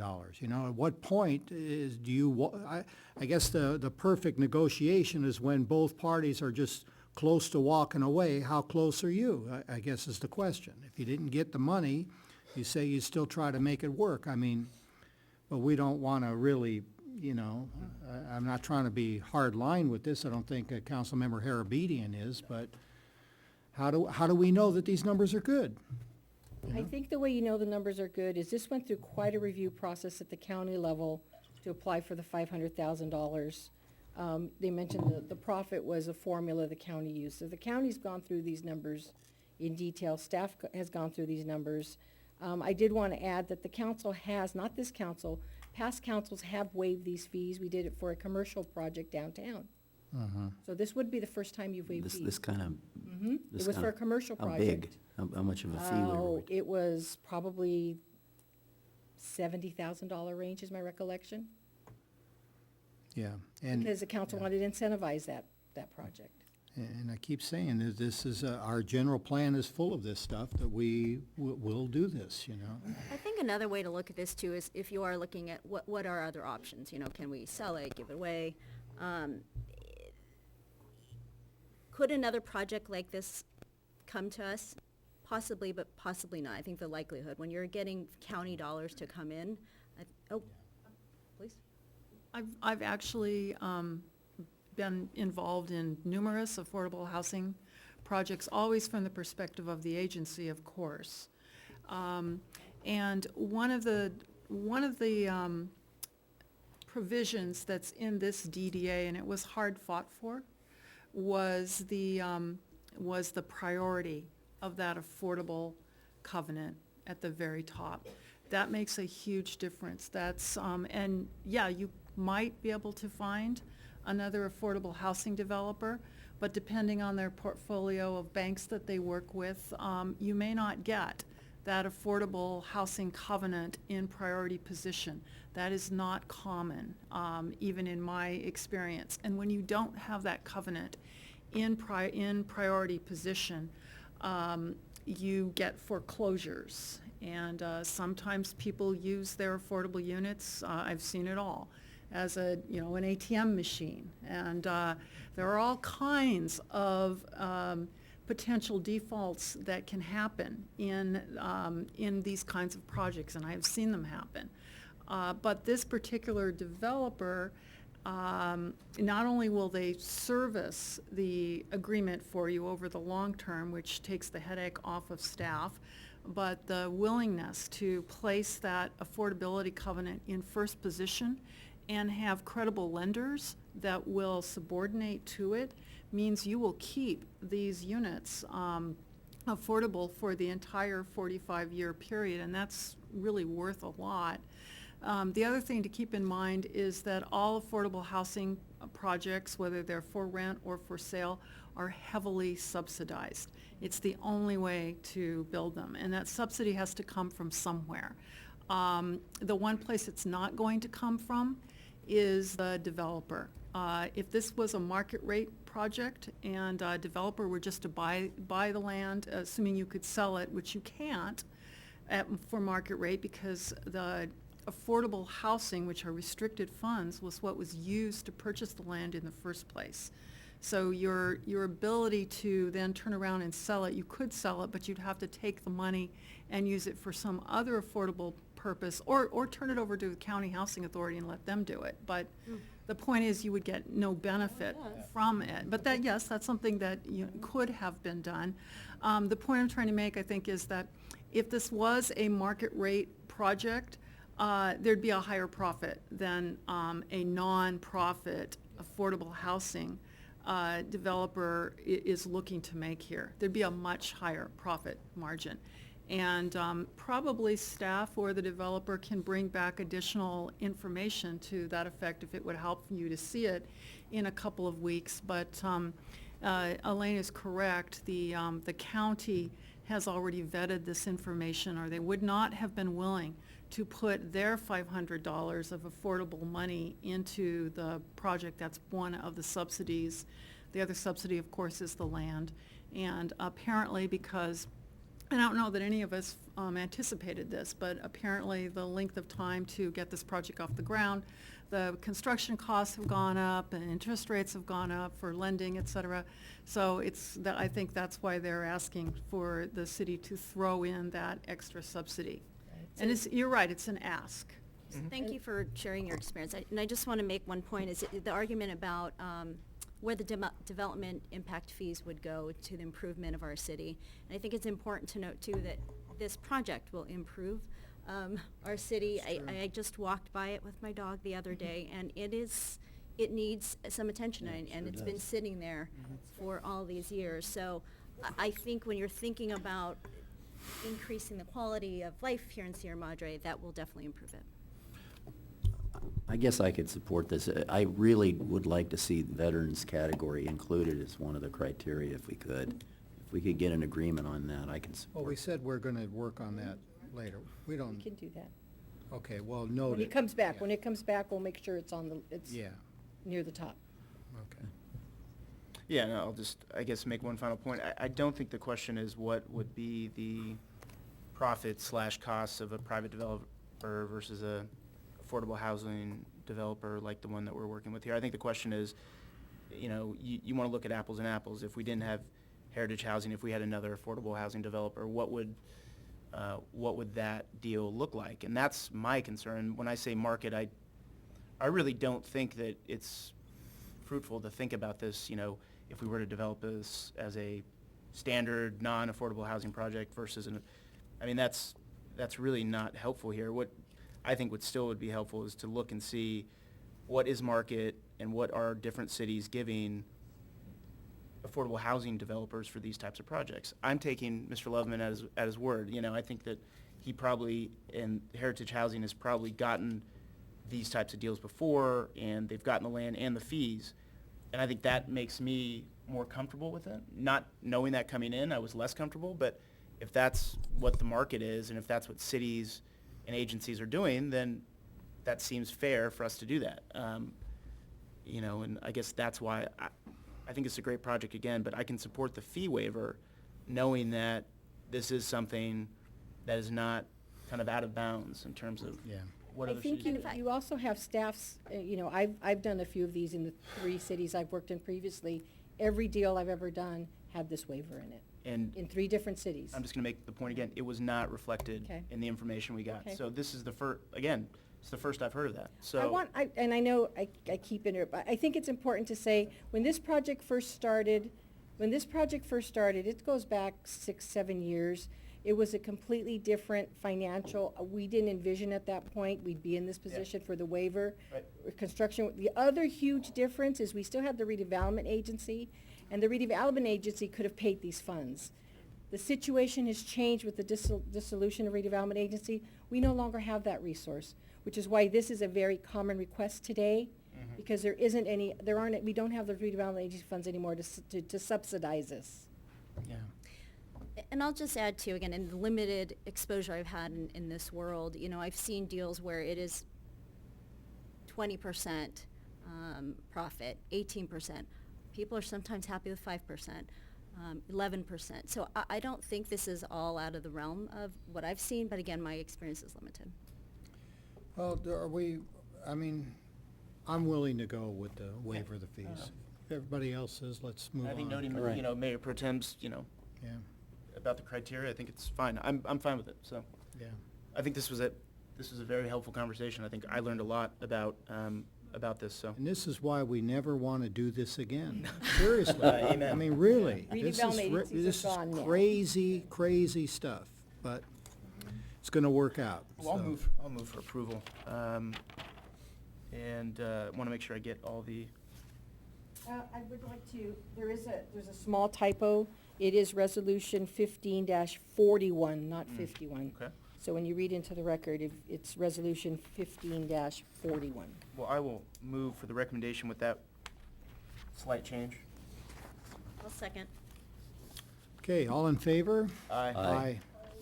Okay, passed unanimously, none Thanks. opposed. Okay, Sorry about- thank you very much, Appreciate you and coming and your putting up with patience. us, yeah. Yeah, and I do appreciate that you've been working on this for, is it 3 years now? No. More?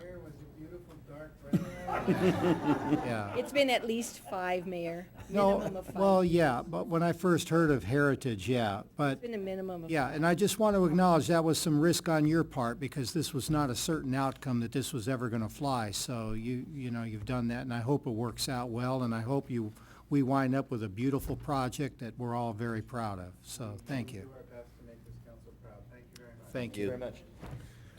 Okay, Councilmember Arbity, and you Yes. are moving for approval of all 3 items, Yes, right? Thank you. yeah, exactly. Instead of 15.5 when it's 15. okay, can we just take a quick Yes. break and try to get through the agenda here?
Okay, can we, You're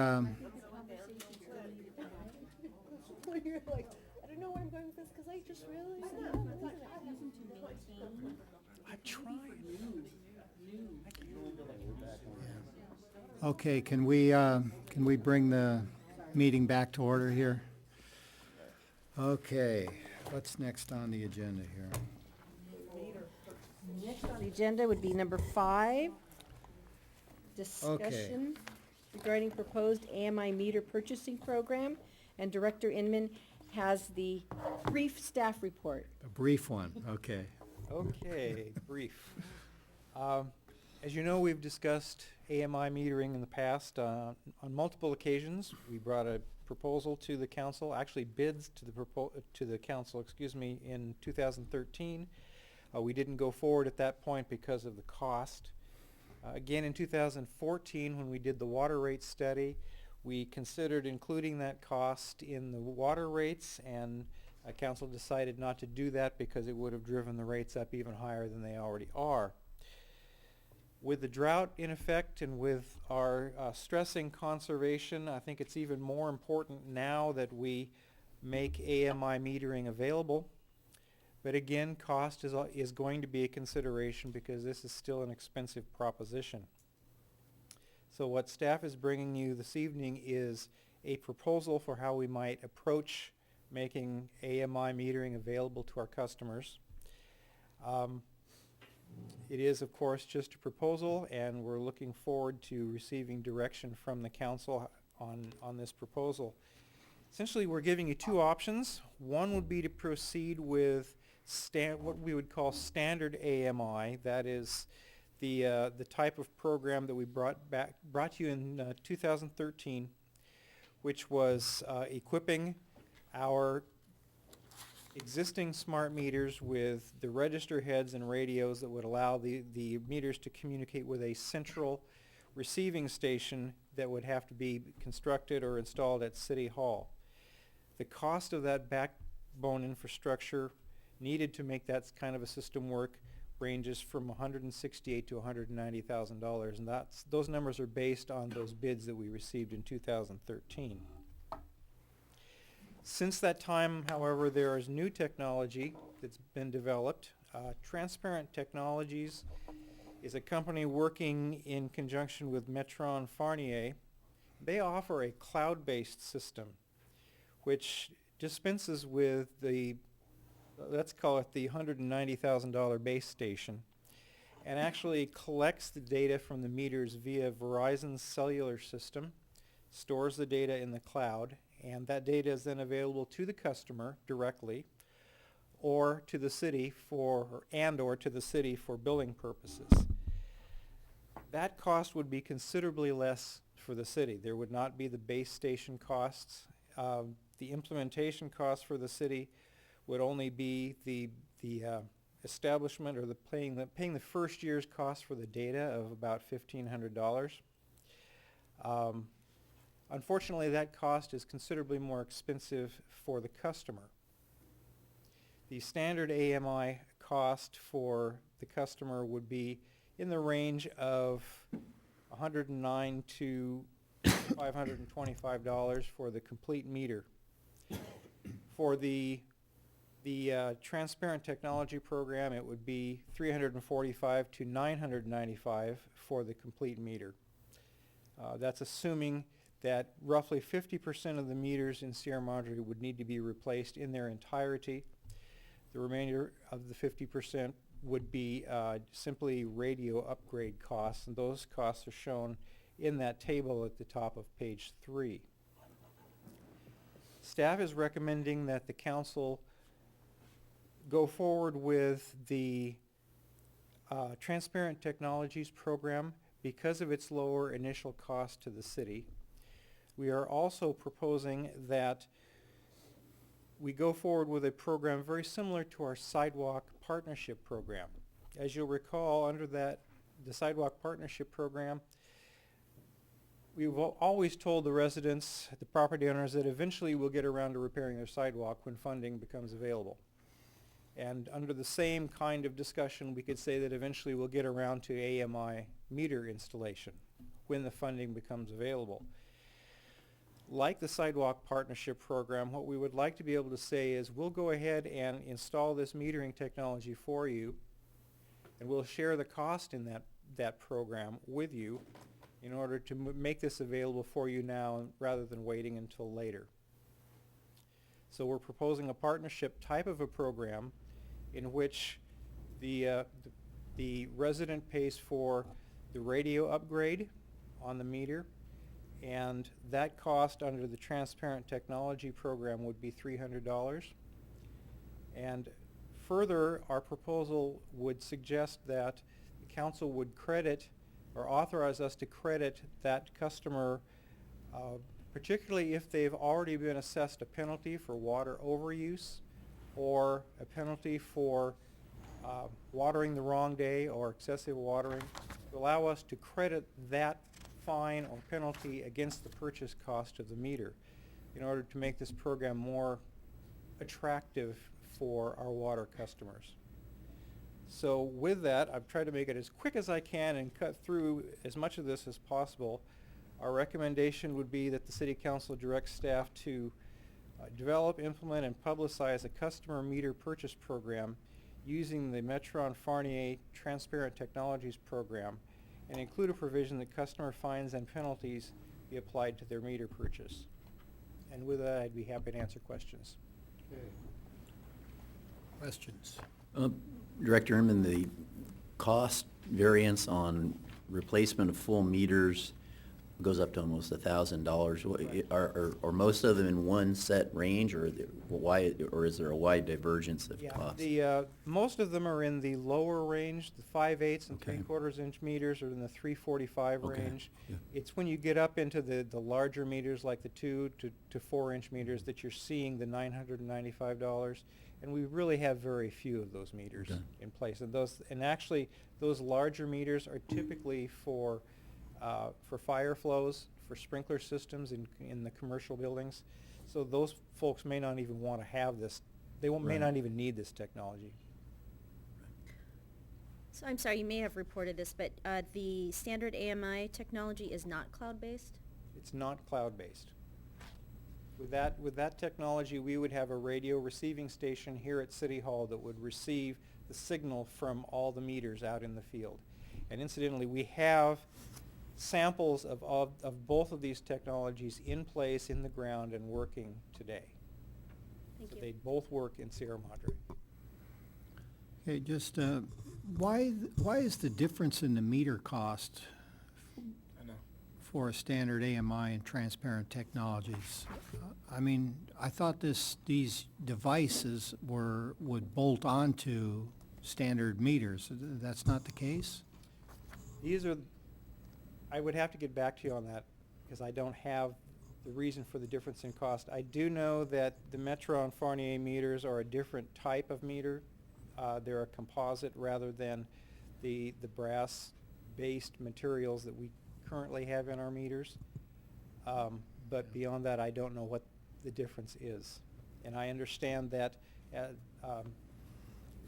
Director Reynoso has advised me that we can retrofit our standard, what I would call our standard smart meters that are in the ground now, with the Metron type of register head. Yeah. So I can't directly answer that question. I'd be happy to get back to you with that. Well, I'm not sure it's gonna matter for me, but any other questions? Yeah, sorry. Just to be clear, if we go forward with the recommendation to implement the transparent technology option, there's no system issues with the ones that have already been installed with the new ones. I mean, I guess to the mayor's point, they're substantially the same, right? I mean, it's the same technology, it's just, so the city won't have this issue where 600 folks are using one system and then another 1,000 are using another. Now, what we're going to have to do is either one or the other. So we'll have to, the meters that we have the standard AMI heads on, Yeah. those are going to have to be retrofitted with the Okay. The meters that are sending a cellular signal rather than the radio signal. And are we going to charge the citizens who already have the standard AMI for that, or are we gonna flip that? Or is this all baked into the, sidewalk replacement plan of we kind of cover some of that cost and they cover some of it? We would cover some of the costs, they would cover some of them. One of the things to keep in mind that we haven't resolved yet is some of these customers have gotten these AMI meters at no cost. Right, that's exactly what's gonna be my point, which is, they already have their AMI and now They we're already asking have them. their AMI, but they can't really use it because we don't Right. have the base station that we would need to receive the information and then translate it back to them. So really, they How- would be having to pay that How many- cost for the Metron system anyway. How many people do you think have the AMIs right now? Let's see, The number's in they're here somewhere. 380. 380. It's not that many, yeah. We have 3,800, that's 10%. Oh, boy. So, but we still have at least half, we have 1775 sites that don't have smart meters at all, so. Correct. So even if we went with the transparent technology, a customer couldn't have that without us changing their meter out, right? Correct. So when you're showing the cost here, is that what you'd be proposing to, like if a customer says, I want this because I want to monitor in real time my usage, but I've got this old meter, are you proposing that they'd pay for the complete change out of the meter? I would say we could do it in any way that the council would direct us to do that. We could certainly, the city could purchase the meter itself, and then they could purchase the register, the sending unit. Okay. Or we could package the whole thing together and they could Right. pay the whole thing. Okay, so the meter, if the city bought the meter then would be compatible with either technology, Yes, right? yes. Okay, and yeah, that's important, because, I'm trying to think ahead, and I'm worried about committing to one technology or the other today, because we're gonna look at this again possibly sometime in the future when we do another rate study, because we're not gonna implement this as a large program, because you said we didn't include this in the rate study. So, okay, well, we can talk about that when we discuss. You don't want to complicate things, but we could, for example, if the council goes with transparent tech and then 3 years later we Yeah. convert to AMI, we're Exactly. replacing everything all over again. That's right. So, So I want to be careful that we Exactly. address that when we make a decision, yeah. Okay, other questions? I guess my question is, we're not really approving anything tonight, we're just kind of giving direction to To study come up with a program and present is, and present is a it, good question, yeah. but we're not approving that we're gonna do the program? no, the thought was you would be approving which program we're going to do. Oh, I don't think I can make that decision until I have more information on both of them, and Okay? Oh, well, let's discuss it, and that Okay. might be the outcome. Yeah. Okay, so I'll open it up for public comment. Seeing none, I'll bring it back to council. Okay, yeah, I mean, that's my concern, is I just really reluctant to commit long-term, but I didn't see really much harm in allowing somebody to buy a transparent technology device if they wanted to pay for that and monitor their water usage. Then the question would be, what do we do if their meter is compatible? That's a big question. Right. Yeah, I mean, I have the same concern, is that if we do allow them to buy it, then the folks who already have the standard AMI, But- we're committing to not having that as an operable system. Well, wait, but I'm not so sure. Maybe that's another question. If somebody has the AMI meter today, and could they purchase a transparent technology device to put on that meter, then we pull off the old head on it and we keep it, right? That is my understanding of what we would do. They could buy the Transparent Technologies device, we could swap it out, and then they would be free to pull that information from the cloud. Right, but we'd keep the old AMI head. Right. and put it in a box on a shelf, because we might come back to that. See, and this, Technology will But I change. thi- well, and see, Yeah. that exactly is my other fear about this transparent technology. I mean, I'll bet in 5 years you'll have devices that are a lot cheaper than this.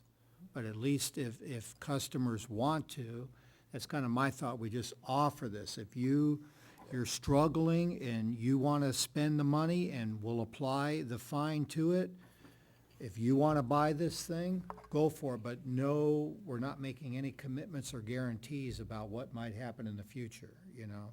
Yeah. I fear at the cost that this is at, the transparent, I just don't know how many residents are gonna be jumping to do it. I mean, it's a lot of money. I mean, it can be up to, Mayor Pro Tem said, $1,000. Well, no, that's, yeah, I'm not. I wouldn't do it, but I wouldn't do that either, I but just don't know how many people we're gonna have jumping at it, so. see, I'm thinking in those cases that the city should buy the meter, because that's an old meter, and we're eventually gonna replace that meter anyway. But that's more work for staff. And it's a lot of money Maybe for us, too. inaccurate, costing us water anyway. What's that? The meter could be inaccurate anyway, if Well, it's an the- old one. Yeah, the danger to the customer there, if it's an old one, Right, it's that's reporting right. low, and now they're gonna be using That's more good for water. You're right. And actually, the presentation here suggests that at very low flows, we could be under-reading the delivery right now with the magnetic coupler, and this has less resistance and will show more water being used. So that's a risk to the customer also. And that brings me to my dilemma is it fair to have all these different devices tracking our water? Is it, do we know that they're equal, that if you have the web one and you have the AMI, that they're gonna come out the same? Or no? I don't know if we can do that. The brochure indicates that that is not the case. Yeah. That you could actually, they're selling that as a benefit to the city, that you could be, you're more accurately describing the flow that's going through, and you're getting more revenue from it, so that's a disadvantage to the customer, yeah. Right, it's a disadvantage to the customer, and those are the ones that we're gonna hear from. I guess the way I was thinking about it is, are we willing to invest $1,500 for the few folks that have expressed a desire to monitor their own water usage? And, we could put $1,500 in. The question is, would they be willing to put the $350 possibly plus out? But also understanding that this is not the technology that we're going to commit to. So, I mean, it's a way to look at it. I would be okay if there are folks that really said, I really want to monitor my water usage, and we definitely have had people come to city council expressing that. The question is, would they invest the $350? I don't know. Well, what harm would it be just to say, offer it if your meter is compatible? If you don't have a compatible meter, then sorry, can't help you with this, I mean, you're no worse off than you are today. But if somebody has a meter that's compatible and they want to spend the $345 to the device, why would we not offer that? That's what I'm saying. We can. It would just cost us $1,500, right? No, we would not, if the meter in the ground will not accept this device, we just say, no, you can't have it. But the annual cost to implement this is $1,500, correct? We would still have to pay the $1,500 to make the data available in the cloud. There's a Oh, I cost see. to That's that. annual? The city would pay the And $1,500. that's not per customer, That's that's not. total. That's a total. one-time cost. Right. That's one time, that's not annual? It's an annual Oh, it is cost. annual, okay. Why don't we, how about this then? Why don't we set a threshold to say, we'll do it if we get a minimum of 50 requests, or a number. I'll just throw that out and just say, if we get that many, the city will spend the $1,500 and we'll get you a device. And by get it for you, we mean you'll pay for it. Well, you can have it you can have it. Yeah. Basically, you can buy the device, and then we'll go ahead and let you, That's we'll put right. the money in to work it. Again, we've heard from some folks, is there enough interest in the city for people to purchase? And maybe it goes back to that, to say, Yeah. we'll make it available, who's willing to purchase? we can't commit to this long-term, but Yeah. this is how much it'll cost. If so, we'll go ahead and invest $1,500. And you never know, it might be a good test for us to see which system is the best to go with permanently when we do, you Well, know? correct me if I'm wrong, the AMI is not working, right? We're not using it. Well, because we don't have the backbone. Because we don't have so we can't test them against each other. So tonight, if we pick the one that uses the Verizon cell signal, we are making a decision about which way we want to go, right? More or less. Yeah, at some point, we are going to need to make a decision with what kind of technology, which technology we're gonna go with, or we will keep Yeah. having this discussion. Yeah. So, standard AMI right now doesn't work citywide because we don't have that base station. So no, we would not be able to compare the two Right. directly. Well, you are doing drive-bys We're with the doing AMI. drive-bys on the AMI Right. meters that we have now, but because of the lack of a base station, we can't Right, necessarily monitor all of those meters. right. If we convert an AMI to the transparent technologies, is that compatible with our billing? I mean, what does the person who reads the meter, I mean, he's driving by, picking one up. Now, there's a transparent technology one. Does he ignore that and that's coming into our billing system, or? That I'm gonna have to check into. I think there's still a numeric register on it that the guy can look at and take numbers off of. So I believe there still the is. transparent technology today, if we do it piecemeal with, individual customers, that doesn't help with the billings, the collection of the data for the city. No, it doesn't. This is strictly for the benefit of the customer at this time. Yes, and the photographs of those Metron meters do show a numeric register so that the guys would still be able to drive by, open the meter box, and take a reading. So if we think there's enough interest in this, the cost to the city would be $1,500, and there'd be some extra work for the water department. So, I don't know, is it worth it? And administrative cost in announcing it and doing things like that and publicizing it. Doesn't sound that attractive now, does It it? really doesn't, but, And I'm still regretting not baking in the AMI in our last water rate study. well, We yeah. were so close. I know, we could have done that, We yeah. pulled the trigger at the last second, and I almost feel like this only makes sense in the next go-around, just to bake it in and then do it citywide and really have a standardized project and system, because this way, I'll tell you, out of the 5 residents up here, I don't see anyone wanting to jump and spend the money to get their own, so, I don't know if anyone in the crowd would either. So I just don't know if this will be that popular, and we might set up a system where there are 50 to 75 people that end up doing it, and then in the next water rate process, we decide to go to another system, and then, Yeah. I really like AMI. I think it's the future, and I think we're going to get there. I just don't think that this is the right way to get there. I don't think it's a huge, Well, there's your one guys' other point, benefit to this. It's not a huge investment, but. There's one other benefit to this too, is for the public, is even if they didn't want to buy it, it would help the city and to help them evaluate where their water use is going. I mean, you guys have said this, you get customers calling in that are way over their target, and they don't have a clue as to why they're using so much water. From the presentation we got, that Mayor Pro Tem and I got when you gave this, I mean, the data kind of shows you, well, number one, do you have a leak? How much you're consuming with your sprinklers at certain times, Very a impressive. toilet flush is only gonna show up as a little blip on there, So there are some advantages that way too. And again, is it worth spending the $1,500 to have this diagnostic tool, even if the customer didn't want to buy it? But then again, there's still 1,700 meters that this wouldn't help us anyway. Yeah, I don't even think it's the $1,500. I I'm think not it's just a concerned about matter of the administrative piece, and, I like the idea of giving the option to residents that have interest, but when you're looking at staff time and prioritizing our other issues, maybe this isn't at the top. Well, it sounds like we really don't have, nobody's feeling a real strong, if we can't really just say, yeah, this is a good idea, then maybe we just shouldn't do it, huh? Everybody feel that way? Yeah, that's kind of where I am. Okay, let's move on. Okay, well, thank you for the staff report and looking into this. I mean, it really is a. No, that was work, thank you. Yes. Yeah. It might come back. It might come back.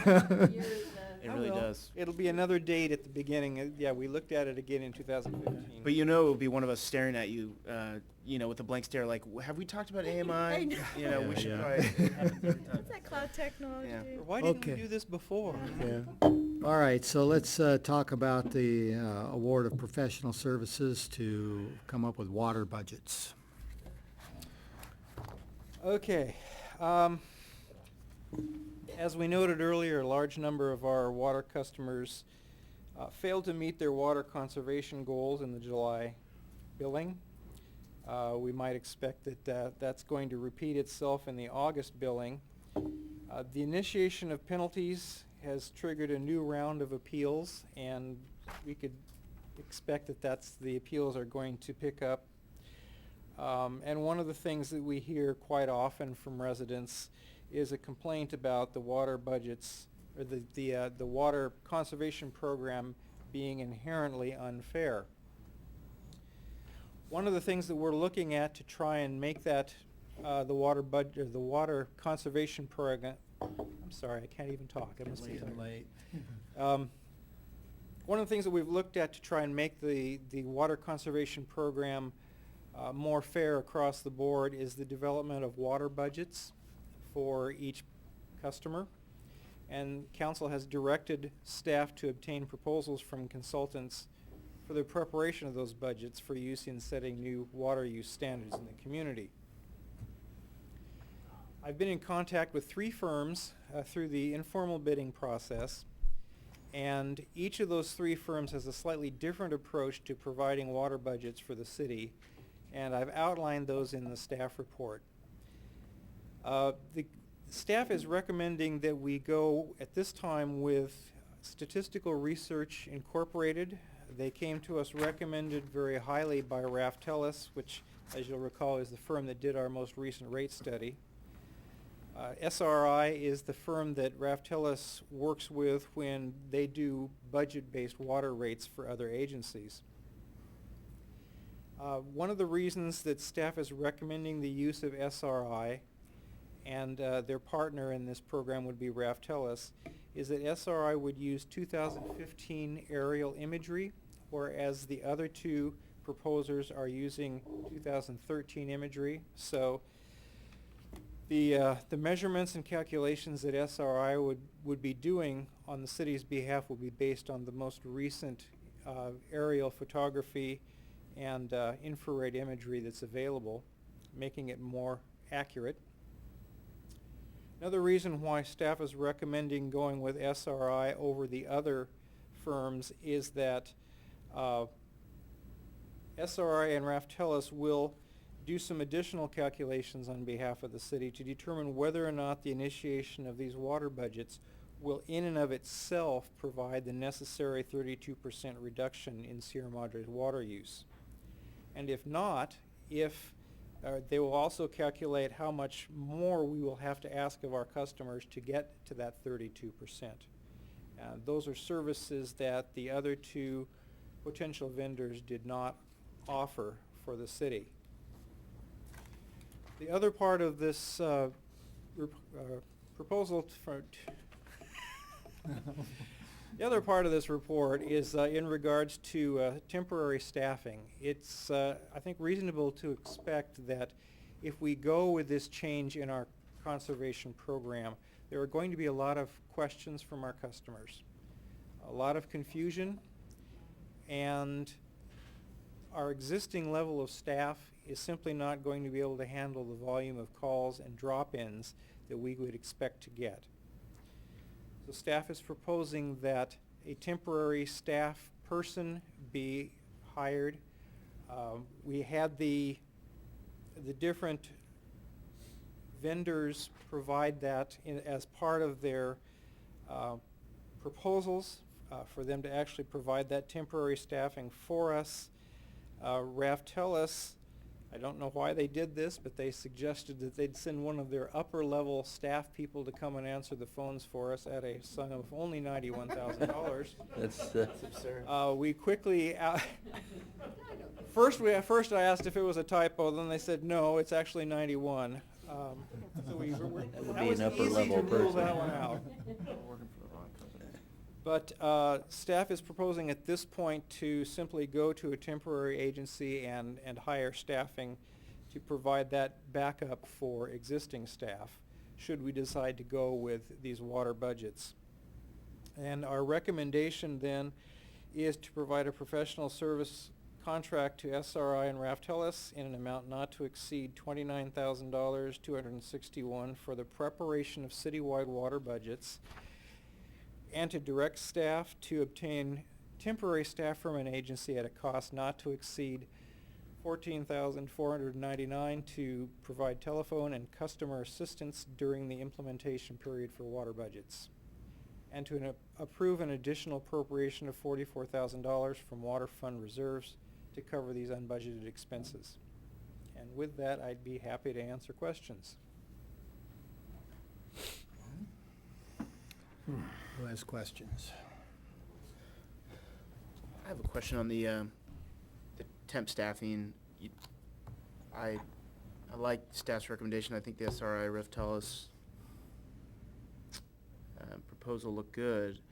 I guess for a efficiency standpoint, I'm not too concerned about the 14,000 in temp staffing. I guess I'm more concerned that if we are hiring temp staffing, that it's going to be a phone call to someone that might not have the best knowledge of the water budget, and then they're just going to be deferring it to you or James, and so I'm wondering if it is going to help lighten the load, or if we should just take a stance of foregoing hiring temp staffing and just directing folks to a FAQ on the website or some sort of leaflet that we pass out to kind of have all these questions already answered. I know that's not perfect, and people hate that, right? I mean, I hate that when I call for customer service and all I get is a recording, or I get, directed to a website. But I'm just thinking, practically speaking, can we get someone from a temp agency that's going to be able to explain water budgets to our residents? Well, one of the things I've noted here is that we will be providing that FAQ type of letter up front when we go into this program. As you know, we haven't found those to necessarily answer everyone's question, but one of the things we're planning on doing is making sure that this temporary staff has got adequate training to be able to actually answer these questions and to understand what's going on and what's the background for this, how the water budgets are calculated, and so on. Yeah. So yeah, we don't want to hire somebody and just throw them in there and say, go ahead, answer questions. Right. We'll make sure that they're trained and prepared. The intent was to retain the services of someone very similar in qualifications to James, our management analyst, somebody with that kind of training and analytical skills who we could train to do this. It's complicated, but it's not. Yeah. Right. No, that's Once you understand it, and they're pretty much all the same. And the idea would be that this person also would handle the appeal process and at least get it, documented and get the requirements there so that maybe Jose or somebody else could actually do the hearing, so to speak, or make the One of judgment. the things we really want to avoid is, you recall when we first established conservation targets, we were inundated with about 1,000 appeals, and it took us quite a while. Yeah. You recall, with our existing staffing, to get to them, sometimes as long as a year, and you received a lot of complaints about that. Yeah. And so we don't want that to happen to folks again. If they've got an appeal, we want it to be handled Right. promptly. And the result of this program is going to be that some of those really high water users that have been using water prolifically are going to be cut back, and they're going to be angry and they're going to appeal.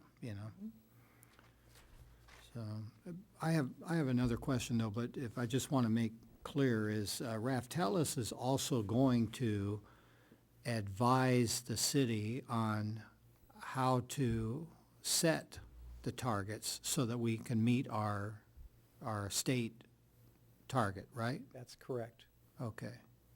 Yeah, if simply going with the water budgets doesn't reduce our water consumption enough, they will take that next step and calculate what percentage reduction needs to be applied to those water budgets, whether it be 5% or 10% or continuing with the 30%. And part of what we're going to have to do while they're developing the water budgets is also set up some amendments to our water conservation ordinance. Yeah, right. Make all the moving pieces fit together. Yeah, mm-hmm. Okay. Other questions?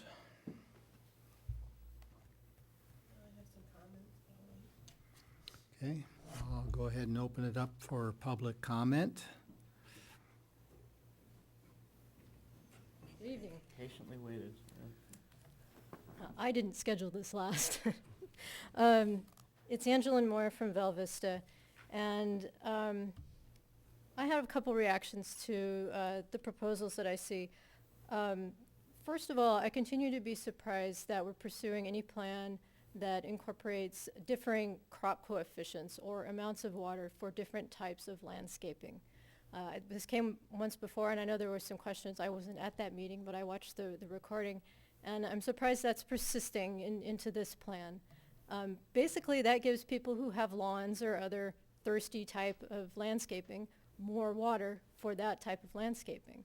That doesn't seem in keeping with our conservation goals at all.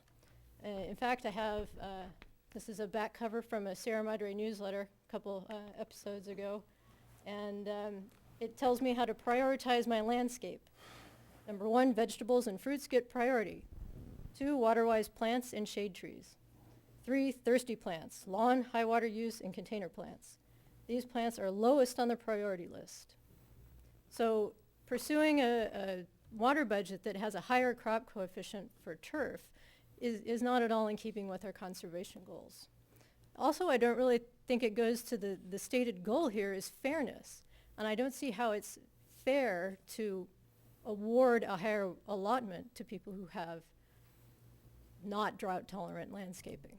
So I think it would be, it's more proper to have one crop coefficient or amount of water for the entire landscape square footage of a property, and allow the discretion of the resident to apply that in whatever way he sees fit. Maybe if you have a small lawn on the north side, maybe that would work. And I think that's appropriate to give that kind of discretion. If you have a lawn and you're prepared to let it go brown in summer and see what happens next year, I think it's appropriate to allow that kind of discretion. But I don't think it's appropriate to give a higher allotment with a higher crop coefficient for having landscaping that takes more water. Now,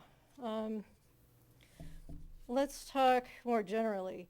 This is a really complex plan. There are 3 of them that are being put forth here. I think these contractors have really shot for the moon and provided really unnecessarily complex and expensive plans. And it's not just a one-time expense with the surveying and the GIS forming the polygons, doing all this surveying. It's going to be ongoing because of the complexity, because how many factors can be appealed here? I count 8. The footprint of a building, the amount of impermeable hardscape, number of permanent residents, amount of turf, amount of flowers, amount of trees, amount of shrubs, and pool. That's 8 things that can be appealed at any time whenever a place changes hands or the living conditions change. And so there's a large appeal burden for this forever by having that many parameters that could be appealed. And also, back to the fairness, it's difficult to maintain fairness with that many things. What if someone took out their lawn and put in hardscape and didn't come tell you? Yeah, we would have to have some kind of surveillance or monitoring to keep on top of that to have it be fair. Same thing goes for family size. If someone had a family size of 6, 2 kids went to college, maybe they don't come down and tell you that right away. Again, not fair if everyone's not playing on level playing rules. So you may be saying, what would you do, Ms. Moore? Glad you asked. I looked up, there was an example given before, the Irvine Ranch Water District. Yeah. And if nothing else, they have a beautifully simple formula. It has only 2 inputs: number of residents, landscaped area. That's it. I would even suggest you look at going a little bit further and try an assumption for landscaped area of maybe 50% of the assessor lot size. You can get the assessor lot size. Now the only input is number of permanent residents, which is assumed to be 4 for a single-family residence, and that could be appealed if necessary. I tried this out with some numbers using the EPA evapotranspiration numbers for July.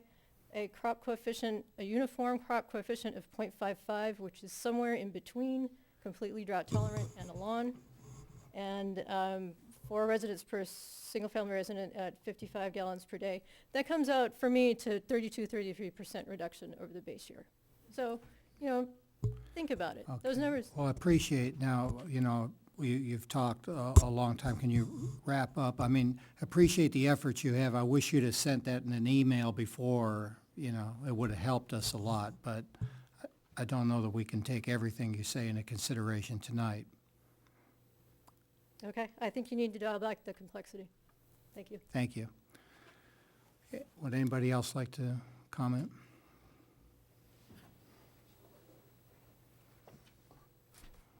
Good evening again, Mayor Capoccia and council members.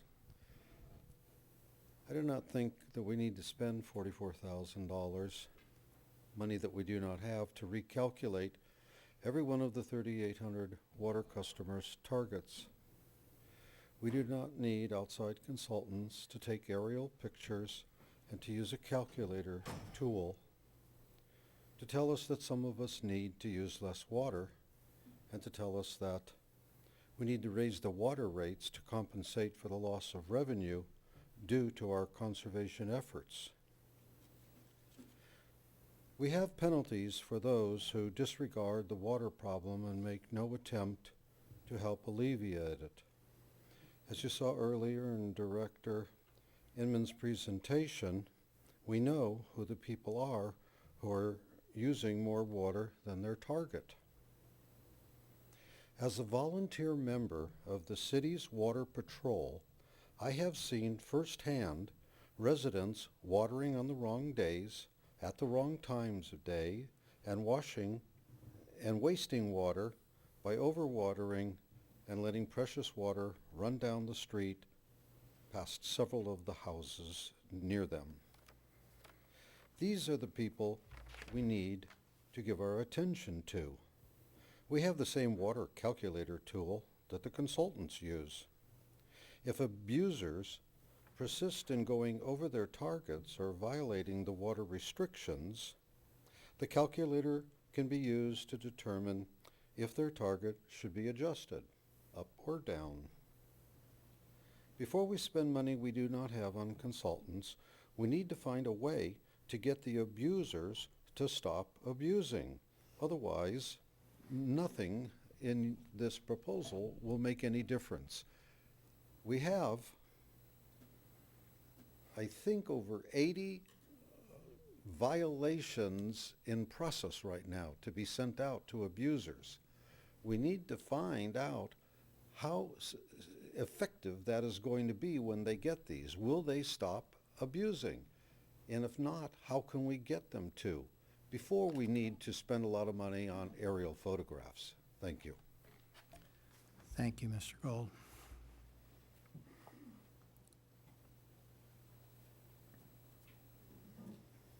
D. Alcorn on Grandview. I just appreciate what this woman said earlier, because I know a case. There's houses, they have a large lot, and they have 2 people. They're allocated so much. Another person, 2 people in a condominium without a yard, get more allocation than some of these other people do. So there is a question about how this thing is allocated. It doesn't seem fair the way it is. There's another way, that really doesn't. It's really a tough situation. How do you make it fair? And I think you ought to consider seriously what this woman said here, because you don't have the question about, well, what do I do? Because I haven't had a grass for forever, That's what we're trying to fix, Okay, yes. well, but I think that yeah, that's the part that I think it really is tough, and I think you ought to consider seriously what this woman said, or some aspect of that, because Yes. then you really don't get at it and say, okay, well, somebody has had this other kind of process, and they do this. Anyway, I'd like to Yeah, further that you consider more okay. seriously what this woman said. Thank you. All right, thank you.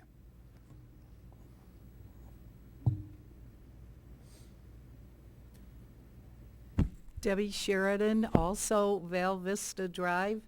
And I thank you, council members, for considering this. I too hate to see consultants and us spending money on consultants.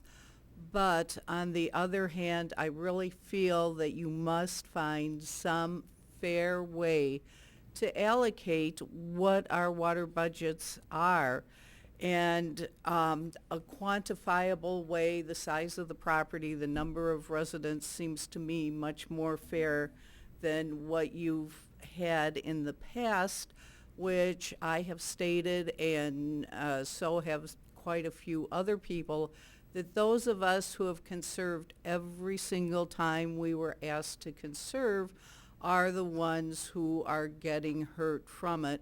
And I have the lowest rate possible, and I may be an abuser because I just hit my target this month, and I hate to go into that category because I don't know how I can go any lower. But, and I've mentioned too, I have a friend who has a next door neighbor that has an identical property. Her next door neighbor, her water target is 12 and her next door neighbor is 24. It makes no sense at all. So I really applaud you for trying to do something to make it more fair. I also like what Angie Moore had to say, that maybe you can make it somewhat simple.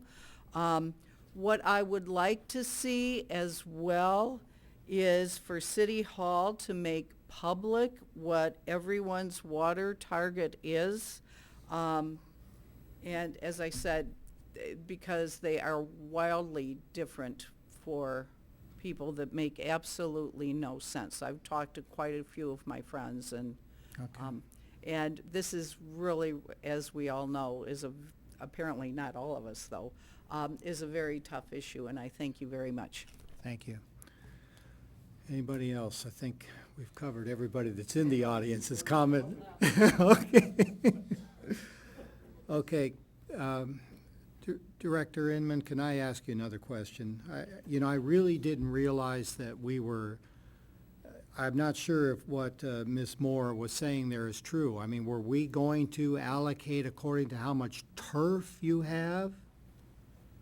We were going to allocate based on the number of persons in the home, the size of the property, the size of the house, the amount of impermeable space on the property. Basically, the things that she listed were what we were going to allocate based on. That's the standard way water budgets are developed. Okay, because her fear was that we were counting how much grass you have versus something else, and so what her suggestion was is what you're saying we're going to do.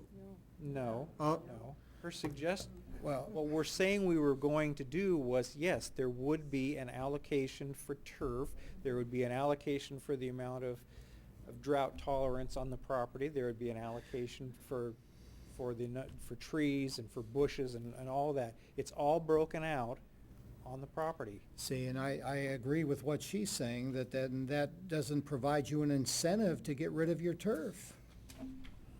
Well, the way to give, I guess, a counterpoint, the way I viewed it, and yeah, she made a good point, which is there's different coefficients for grass versus drought-tolerant landscaping. But I think what we're trying to find now is I think Ms. Sheridan said it well, a fair solution from the old system that we had to a new system, and looking to the future to a perfect maybe system of what the Irvine Company does, which is simpler and is much more.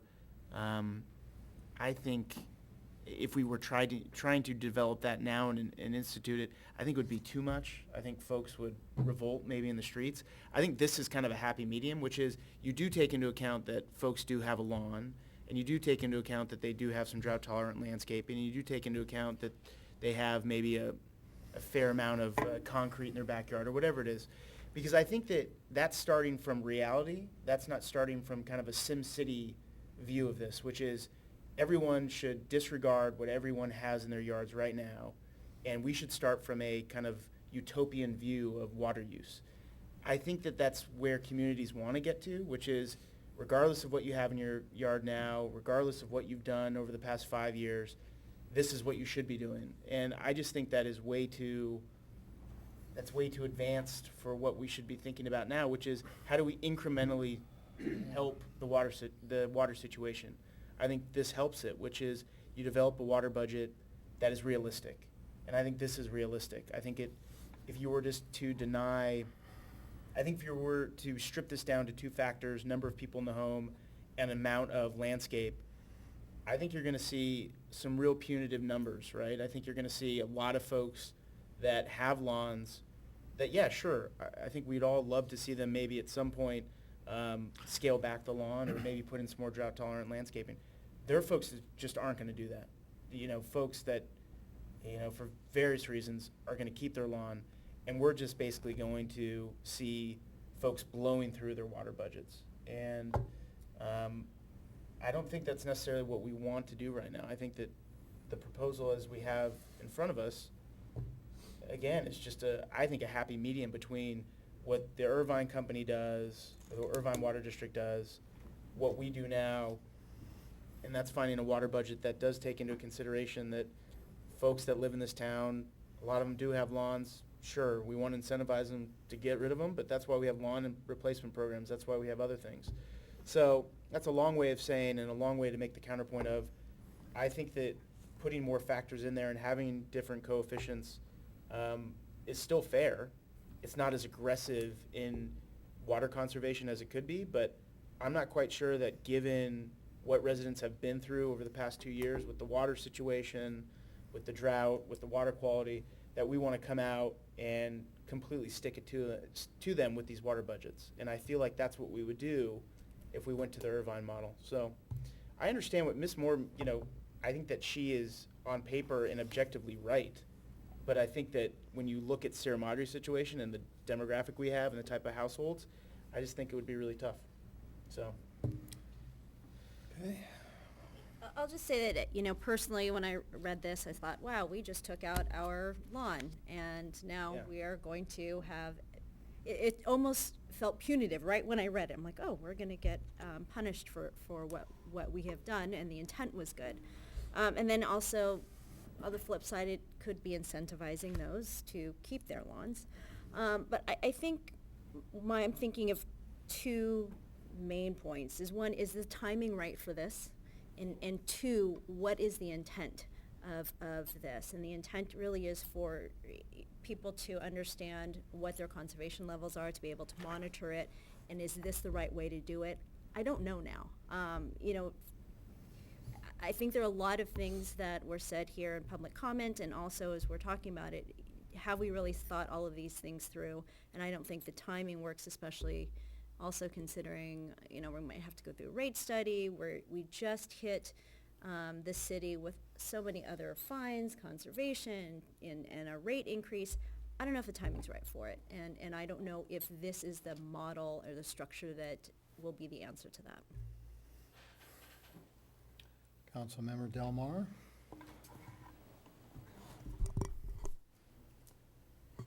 Okay, so the people who have lawns are not going to like me, but I'm going to say this. This is not about keeping a green lawn. It's not about pleasing the resident. This is about we need to conserve our water. So the whole idea behind this is in 2013, you use this amount of water.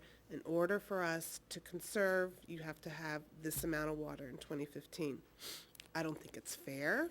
I think some people were conserving before and they're getting stuck in it. I know we've had our appeals, but as you go around the state and you start attending things, something really hit me in my head. And do y'all remember like in the 1960s when you could go and just throw your trash out the car? I mean, there was no rules. It was perfectly okay to do that. And then all of a sudden people went, oh, that's not really cool. We cannot be doing that anymore. We're really not able to do that. So a whole campaign came in, and all these people got mad because they were littering, or they said that they weren't littering. But eventually now, how many of you thrown trash out of your car when you're driving in the last 10 years? It's just, this is a way that we need to get our society to come up to a norm. And the norm is, we now know, we've gone through this drought, and we cannot sustain these nice plush green yards with the current grass that we have. We've learned you can have green lawns, it's just not the type of grass. So we really need to reduce our water. That's the bottom line. And I don't think we're doing that here. I think we need to really concentrate on those who are abusing it right now, get on to them, and make them start conserving. If we have to put a flow thing on their hose to make them stop, somehow we have to get our numbers down. And I just don't think this is what's going to do it. I think we're going to, again, confuse everybody and say, well, I liked my number before, can I have that number? Or what is this number going to do? It's a lot of money, it's a lot of time for something we shouldn't be doing, in my opinion, right now. Maybe when we do the water rate study and we can blend them all together. But I think our time and focus of our staff needs to be getting out there and making sure that we're conserving the water and looking at those abusers. That's my opinion. Is that where the hoot don't pollute campaign came from?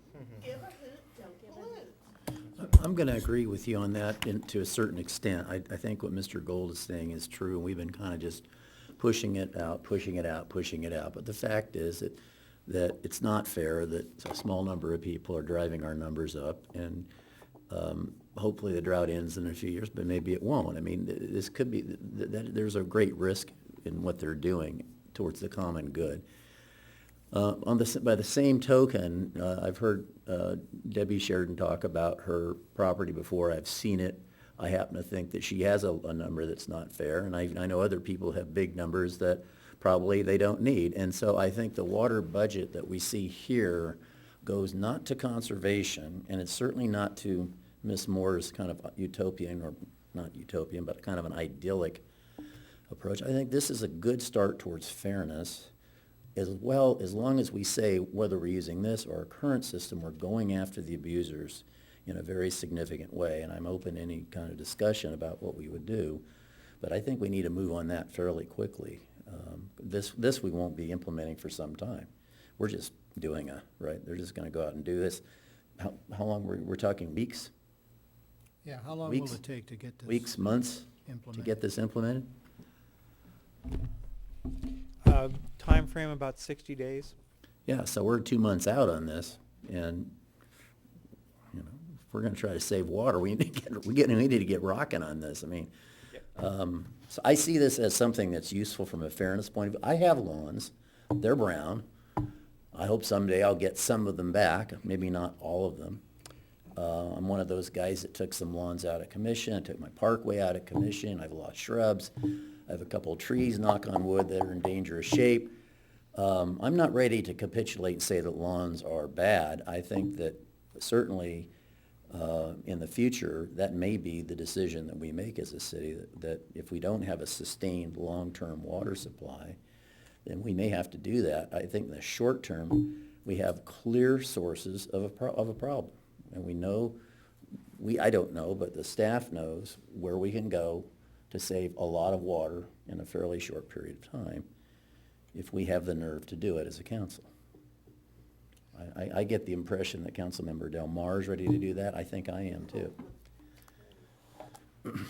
Well, what I've always tried to deal with here is the unfairness problem that Ms. Sheridan and Mr. Alcorn have said, is that when they look at their neighbor, that why do they get twice as much allocation as I do? Right. And then listening on the radio, I heard a psychologist talk about what it takes to get people to get with the program.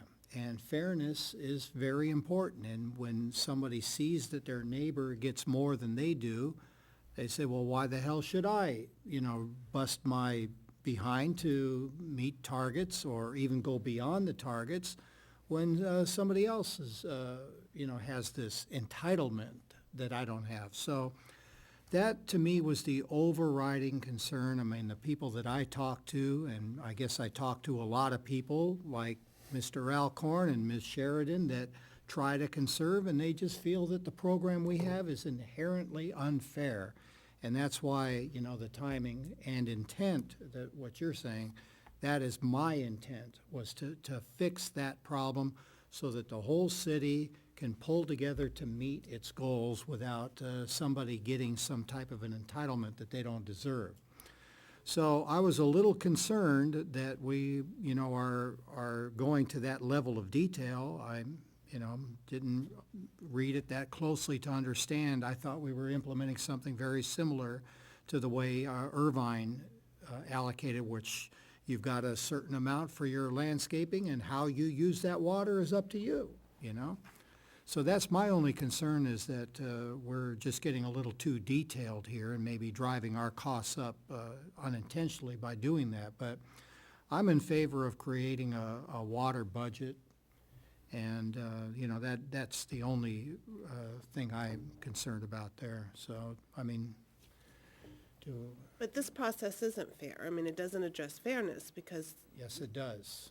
no, it doesn't. If you have, you're gonna give people more water if they have yards, if they have, you know, Well, according to this yeah. system. I mean, I like the whole system of you get this, you have this size yard, you have this size house, you have this size people, and then that's fair to everybody, you know, this people. But this way, it's saying, hey, you know what, if you have all grass, we're gonna give you more water. Well, That's- the yeah. grass issue bothers me, but the concept here is that the highest use is for health and hygiene in the house, and a lower use is for irrigation of your landscape. So that's the fairness, that's the way I see it fair. And that's kind of what we do now, though, don't we? We have our winter and summer. No, well, no, because you've got somebody with a lot this size, you know, here, I've got this lot, and my neighbor's got this lot, Yeah. and he's got 30 units, and I've got 15. Why is that? How is that fair? It's not fair. That's what we're trying But to isn't, fix. but can't they come in and appeal that and do the water calculator? So we don't have to spend $102,000 for everything? No, because we cannot lower somebody's, the guy with 30, we can't lower his. We can give a little bit more to the guy with 15 if it fell into the water budget, but we can't take it away from the guy with 30. So if we do water budgets for everybody, there is going to be the risk of then lowering Yes. people's, Absolutely. Yeah, That's a the lot are gonna intent. get lowered. And the only reason we can't lower now is because it's just not just, Volunteer. it's a council policy not to lower. When we went through the appeals, when we so we came to can the change that council, policy. council could change that policy so people's budgets could be lowered. So how would we do that, though? Excuse me, I just wanted to say my appeal was denied. Can you tell why? No, because they said it was denied. I couldn't prove, although I went through and said, here's what we've done. This. I named 15 things that we have done since 2000. Was the water, And it was denied. was the water budget used on Ms. Sheridan? I have 12 for winter, and I have 12 for summer. You've had- And that's why I am so upset. Tell us how big your lot is, Debbie. How big is My it? lot is over half an acre. Okay, so that's, 12 units there's a for half an problem acre. with your And I have a calculation. No, wait, five-bedroom I didn't house. get an answer to my question. Was the water budget method used on her appeal? We would have to look, we don't have to, yeah. Okay, so let's hold that issue. Maybe you should re-appeal, because well, I don't know when you appealed, because we put in the A water. week ago. Oh. And it was we just got the letter 2 days ago. I would like to request that a water budget be done for your house, because you should have a different number. I can't understand how you could wind up with You can't have the same 12. number for a winter and summer and you Oh, have you should see yard. the lot. It's I nice. know. I did. Yeah. It is. Okay, It's 'cause- 12. It's the lowest there is. Okay, but look, And I have that's, 16 and I don't even have a yard, so. I know. If Okay, someone this, can- that, why it's thi- so your- unfair. this issue is not helping us implement I know. this. I just wanted to Okay. say, because you're discussing how. Okay, thank what you. can do, I want to tell you that Yeah. part is greatly flawed as well. Thank you. Well, okay. So that's So if there's a bigger problem, you know, if we need to, that's what I'm saying. We need to have our staff working on this issue. And why she wasn't offered that, I don't know. How could we work on how could we, how would we set for the guy with 30 versus the guy with 15? I am all about if we do it across the board. I don't want us going into the whole landscaping. This is what we're trying to do, is across the board. No, It's hard you're to. gonna give people, I like the Irvine. I like the one that says, this is the house, this is the size of your yard, this is the amount of people. But That still gives more water for people with bigger yards. Oh, I know that, yeah. but Okay, that's so not you're willing to realistic. Support that. Well, why is that not? It's not realistic. Look, drive through the city, everybody's got a yard, first of all. So you're now telling everybody who hasn't converted a yard, because we didn't get $1,000 to do it, that, all of a sudden now you can't have a yard. I think what Councilmember Harabedian is right. In the ideal world, I think that would be what we need to do in a drought-driven conservation period. But we're not living in an ideal world. We have to come up with a practical solution, that saves water, and that's why I think the only thing that saves water in the short run is going after water abusers. The fairness issue for Ms. Sheridan and the others, to me, is a matter of, they want to know, A, that they're getting a fair allotment, and B, that the guys and the gals around them are getting a fair allotment. And I think this water budget does that. It brings everybody down and does a calculation so there's no more of these old numbers that are 10 years old that make no sense at all. Now they have to be derived from objective criteria that everybody has to subject themselves to. So it's not perfect, but I think it's a lot better than what we have now. You know what's bothering me here is I'm not sure we're all understanding this well enough.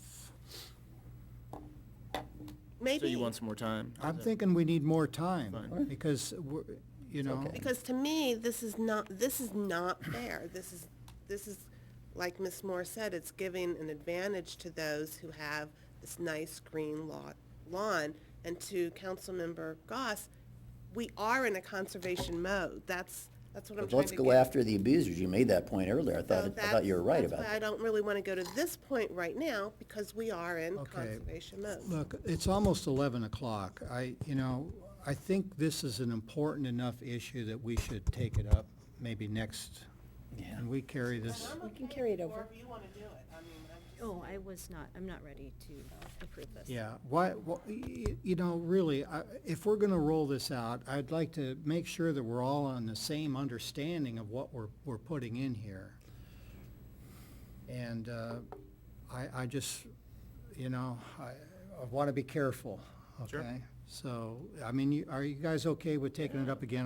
Fine. I'm just not sure we can even. think When we're straight. taking it up again, maybe we're talking about agendizing in the future. No, I wanna carry it to the next. Okay.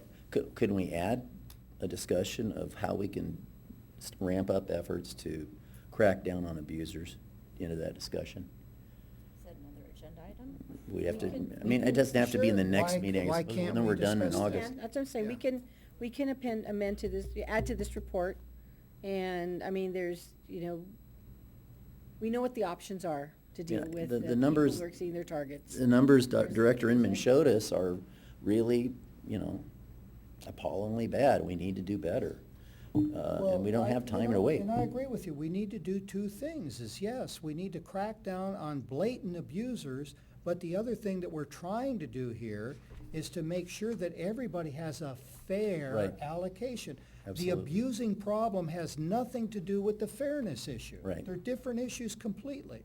And Absolutely agree with something to that. think about, the thing that I'm struggling with the water budgets is, we'll use a house that has replaced all their, it's really the outside watering that's causing us a problem. And maybe we can, staff can get creative and think what we can do on the outside. Because I can envision a situation where part of this analysis needs to tell us whether or not we're gonna meet the 32% that the state's mandated. We could be creating a situation where we develop water budgets based on simple indoor-outdoor use, and somebody who doesn't have grass gets less water than somebody who does have grass. And then we add on another 10% reduction because we don't meet the 32%. and now you penalize somebody who doesn't have grass to begin with, where's that extra 10% gonna come from? Yeah.